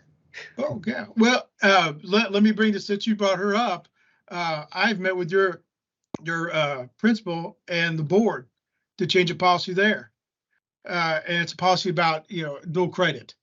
Yes. And Shelby was the one that helped start that. So, yeah. She's made good strides with that. I've been on many demanding phone calls. Oh, so you know what I'm talking about? Mainly just talking about that policy that you mentioned. Mainly, and just kind of, being in a different environment that she, wanted to be in, but she kind of felt thrown in at first, wasn't used to being in a college environment that young. So It took some time, but she's met some really good friends, good connections, and I think it really gave her a good step, a good advantage. Yeah, thank you. I'll let her know you said that. I know you just mentioned that you helped her with the dual credit policy at a school, and I'd love to hear more about that because that's really seeing like that collaboration of like administration and like student voice in action. Yeah, well, and this is something that a lot of schools are dealing with across the state. Even though you have two schools, you have us and Gatton. A lot of schools, okay, the dual credit, if they have policies in place that have, if you go out to the community college, we'll accept those, but they won't accept Craft or Gatton because they don't know really how to do that. And honestly, so we've been meeting with schools, and Paisley Independent was one, to say, hey, this is your student is still a part of your school. We're a program. We're not a high school. So they're still enrolled in your school. So the credit they're getting here should, count as high school credit there. And there's really not, schools with this being new and everything, they really don't know how to navigate that. And honestly, it's just when they get down to it, it's like, oh, we just need to say yay or nay that we're going to accept it. Well, yeah, pretty much. So we've been, and we've been talking with schools about that, dual credit should count as your high school, toward your high school diploma as well. Yeah, thank you for sharing that. Does anyone else have? I was going to ask. I'm curious on your advisory councils. How are the students who are on your advisory council at Craft chosen? They're elected by their peers. Oh, they come in. They have somebody that nominates them. They can nominate themselves. There's a time period there where they can campaign, and then they're voted on by their peers. Thank you. And I think those are all the questions we have for you, but I want to give you a chance if you have any questions about our council or what we're doing with this project. Okay, well, tell me, what are you doing with this project? What is your hope to get out of it? So basically, we're planning on just interviewing the different decision makers in the education system across the state. So that includes, school counselors, teachers, superintendents, and even students, and really seeing like the value of student voice, because this is kind of a newer initiative, I feel like, in a lot of states, in a lot of districts, and a lot of schools, where they're starting to implement student advisory council. And as part of this student advisory council, I think we've all seen the value that we can contribute to making sure that our voice is implemented. And we really want to like share that knowledge. So we wanted to get, quotes and opinions from like people like you all, the stakeholders, to like support or even just point out the concerns with student voice. So we're planning on making a final report presented at our in-person April 24th meeting that outlines, these are what the stakeholders are saying, and a consensus of the data in support of student voice, but also bringing up, the concerns many people have, and almost in a way like debunking them. So yeah. What have you heard some of the concerns?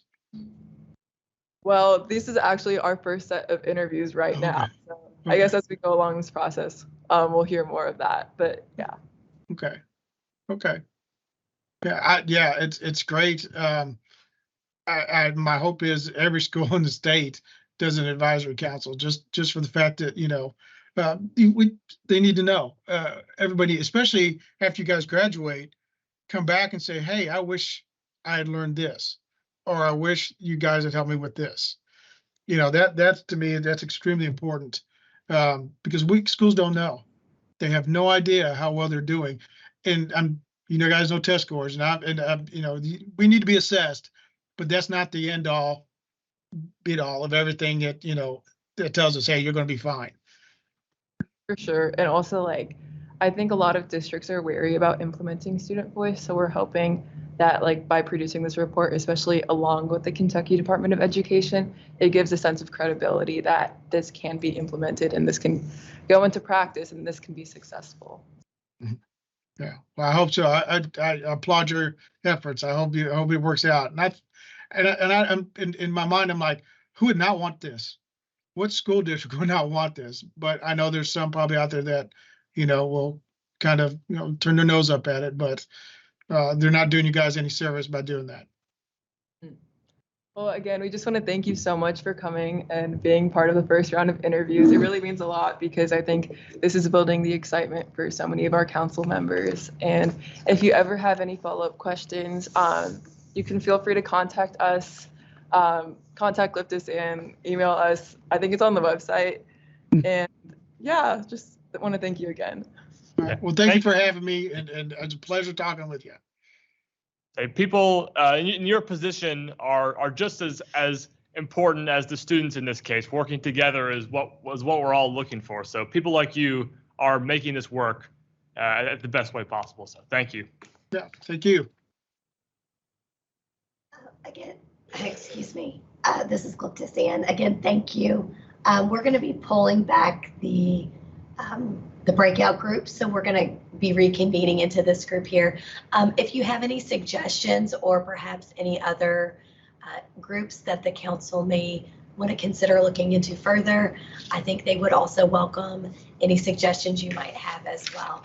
But for the moment, we're going to reconvene virtually and bring back the group here in person. So you're welcome to stay on, or as Rima said, you will be, the group will share out additional information and where they're moving forward with the project. Thank you. Thank you. There were a few technological hiccups, but it sounded like most groups were able to persevere and still have a great conversation. If the group leaders would like to take just a few moments and share a few quick highlights about some of your conversation and then what the next steps are. For example, thinking through thinking through the next steps on what the project will look like. I think this would be a great opportunity to share a few share outs, as we call them, to the group, and then we will move to. Bentley, do you want to start? Sorry, we're having kind of a sidebar here.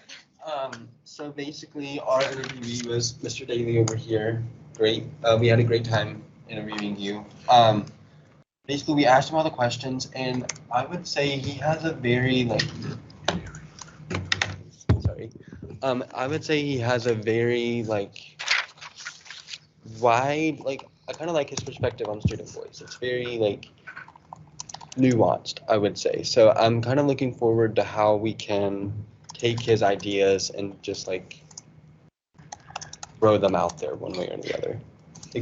So do you want me to overview the ideas themselves, or just I think just whatever makes sense to share out to the group in a couple of minutes. I mean, in the end, we'll all be seeing everyone else's ideas anyway. So yeah, I just like how he had a very nuanced perspective on what student voice is and how we can best approach that.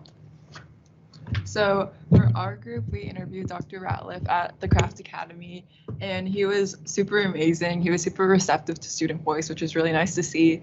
And he talked about how at Craft Academy, they actually have student advisory councils and they meet weekly. So that's really interesting to see. And he was actually talking about how he thinks student advisory councils should be implemented at every school. So he gave us a lot of really helpful insight on how to implement successful student voice. Okay, so my group got to talk to Miss Barron, and I really enjoyed our conversations that we had because she was kind of discussing certain things that have been implemented that aren't really working to give a voice to those who need the voice. So she really touched on how there are a lot of bills that are being proposed that directly affect the students in the education system. However, these lawmakers and politicians are not asking students on their perspective about certain things that directly affect them. And then she was also discussing how they have tried to implement calm down rooms for behavioral instances and how that's just not what the kids really need, and nobody's really asking them what they need. So just kind of overviewing how we can better implement student voice and why student voice is so important was kind of the gist of our conversation. I really enjoyed our conversation. The conversation that we had with the woman that we spoke to was extremely insightful. Just by talking to her, you could see that she was a really nice and kind woman. She was really patient with us because we had a lot of technical difficulties in our room. But other than that, we learned a lot from her. She's a superintendent, and she basically just told us about how things work in her district, and she has her own superintendent advisory council that she works with, and they give her input. And in her district, they have 7 pillars, a part of the student accountability system. And I think student voice was already such a big thing for her. And so the fact that we got to talk to her about that was really helpful because she had a lot to say.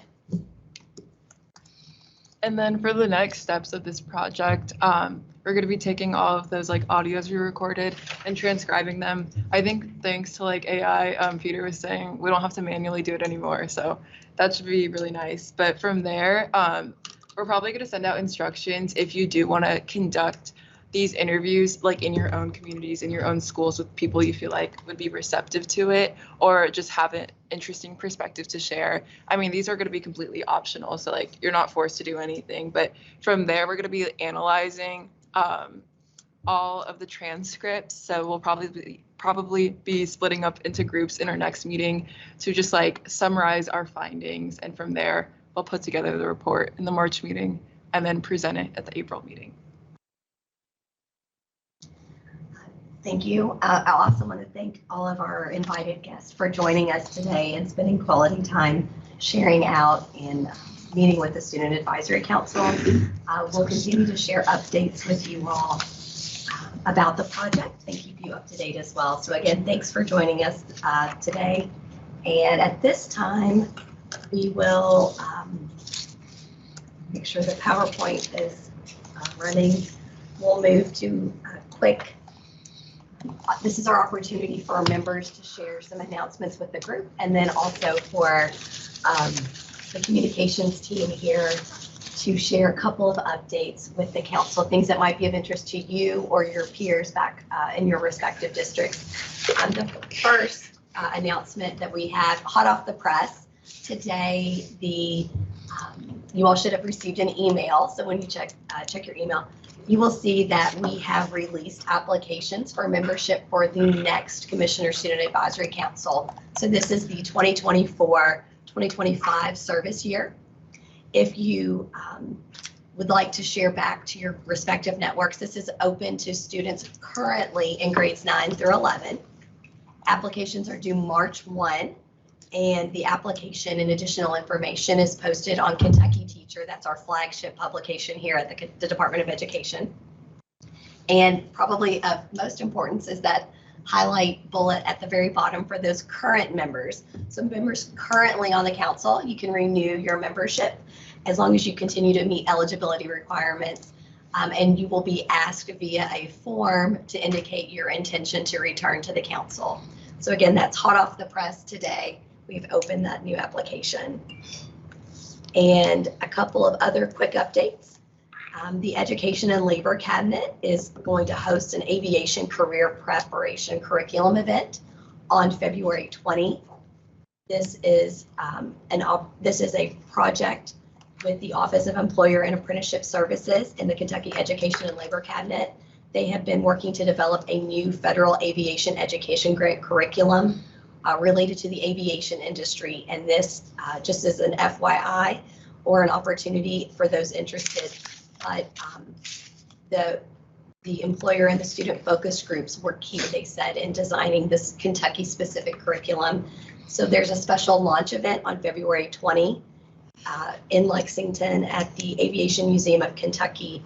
And the registration event for those who might be interested in attending is also included on the PowerPoint, which will be shared to you all after the meeting. And then a last update, the Kentucky students, the Kentucky branch of English Speaking Union hosts a yearly Shakespeare competition. The state winner will receive an all expenses paid trip to New York City. And so this is a share out about the competition for your school to register and for individuals to be nominated forward. This is an opportunity that will take place in February 24 at Corbin High School. And registration, again, for both your school and for the individual winners of your school to participate are included on the at the link on Kentucky Teacher. And so this is, before we wrap up, this is an opportunity to go and share any announcements from members for the larger group. Yes, Seth. So this is a project that I'm getting ready to undertake. I would like to start an initiative of mental health walks for schools all across the state. I'll be reaching out to healthcare giants like Anthem soon to see if I can get them to sponsor walks across the state where students can find a community with each other and emphasize self-care and mental health. I would like to know if anyone would like to join me in that or has anyone they would like me to reach out to. Go ahead. I was going to comment on that. If you reach out to me, I'll be really interested in that. Yeah, same as well. What a great idea. Yeah, that's good. Just like honestly send something out in the group me so like you can collect everyone's like phone numbers and like emails to do a follow-up thing on. Okay, so my grandma recently passed away due to like a rare form of blood cancer. So I'm participating in an initiative with the Leukemia and Lymphoma Society to raise money over the course of 7 weeks for blood cancer research. So I'll probably send the link in the group me in a couple of weeks when the initiative starts. And if you guys would mind just like sending it to, you know, friends, family, whoever, anyone that you think might be interested in donating, I would really appreciate it. And then I have something to share on like behalf of the Kentucky Student Voice team. So members like Jude, Francis, Nicholas, Ava, and I'm sure many more that you might be familiar with in your schools, we're doing this project called our Rose Revival Work. So essentially, earlier when they were talking about the technology in the state and the Kentucky Education Reform Act in 1990, it actually led to the passage of these pillars that outlined which Kentucky students have access to an adequate education. And Kentucky is one of the only states that outlines the student education rights. And what we're trying to do at the Kentucky Student Voice team is measure if the pillars outlined in 1990 still match up with the student experience today. So with that, we're trying to collect research and data about the student experience, and we have a survey out actually that doesn't take more than 5 minutes, and it'd be great if you guys could complete it. It's a Google form. I'll send it out in the group me, but just share it with honestly anyone at your school, teachers, administrators, parents, community members. We really just want to collect that student perspective and making sure that we're representative of the entire state's needs and not just our respective districts. Yeah, go ahead. For sure. Kind of piggybacking off what Rama said, along with the Kentucky Student Voice team, I work with the podcasting and other production and media stuff like that. And one thing that we want to draw attention to is the current legislative session, and a way that we're doing that is through a small 10-minute episode per episode podcast series, tentatively named the Legislative Listen-In or the Policy Pulse Check, one or the other. But kind of just getting some noise out about that. I'll make sure to send it through the group me, but the main purpose of this is to educate, not really educate, but rather inform the general public about legislation that's going out, implications that it has on our day-to-day lives, and what students, adults, and even just, I guess, regular citizens have and can do to impact that. But yeah, I'll keep you guys posted. I would just like to add to what Rima and Francis mentioned. With our survey that we are taking, we are conveniently calling it with an acronym that I like. It's the SOS survey, Status of Schools. That can be completely anonymous, or it can be with your information for further interviews or any kind of activities we may have. So if you're, going to want to be completely truthful about your experience in your schools or communities or et cetera, as a student or whatever position you may be in, it is completely up to you. There's no pressure. There's no guarantee of, you having to be, lifted. We just ask for you to put your county in what position within the education field that you're a part of. And I'm also working with a group of students to reintroduce a bill that we used to have, House Bill 161, which was introduced, which was introduced by State Representative Lisa Wilner of Jefferson County, with some bipartisan help in that to make sure that we have at least a student representative on every school board across the state. At least one member, non-voting, but of course that can change depending on district parameters. With that, I also want to let Dr. Ratliff know from the Craft Academy, we are accepting for the survey education leaders from K through 12 as well as college, because we believe college students and employees, if they are in a public university, still have a voice and still have a role in this work. So we welcome, once we get your email and your contacts, we'll be sending that out to you as well. And then one more thing I'm just going to add, because we're already talking about the legislative session. So KSBT, me and Ava, we are on the bill tracking team here. Like there's obviously more people, but the ones that are here. But so we're tracking all the education bills that are coming in and kind of giving like a brief summary that like we can understand, like so like reading the bills and summarizing them, giving them a description and stuff. And those will all be published on the Kentucky Student Voice Team website here in a couple of days. We're still working on getting the old ones off and the new ones on. But there's about, I think, 16 or more bills that we're already tracking. So we'll get those on. And if you guys like are like struggling kind of like finding them or like understanding what's going on, that's a really good place to look. It's kind of all in one place. So I'll send that link once we get it updated. Thank you for all of those share outs. I think at this point we will go ahead and conclude our meeting. As always, feel free to stay connected on email for additional information and follow up from today's meeting, including our meeting exit flip where you can respond to some additional questions that emerged from today's meeting. As a reminder, the next meeting date will be virtual. The council will be meeting February 27th at 9 a.m. Again, that's virtual, and you should have already received that meeting invitation. So at this point, I think we can. And if I can thank you all again for coming and participating. Today was a really fun learning experience for me. Anytime we talk to students, we learn just like you all learn from each other. So thank you so much for participating and being engaged. And I hope you all have safe travels back home. Call us if you need anything, okay? Thank you. Thank you.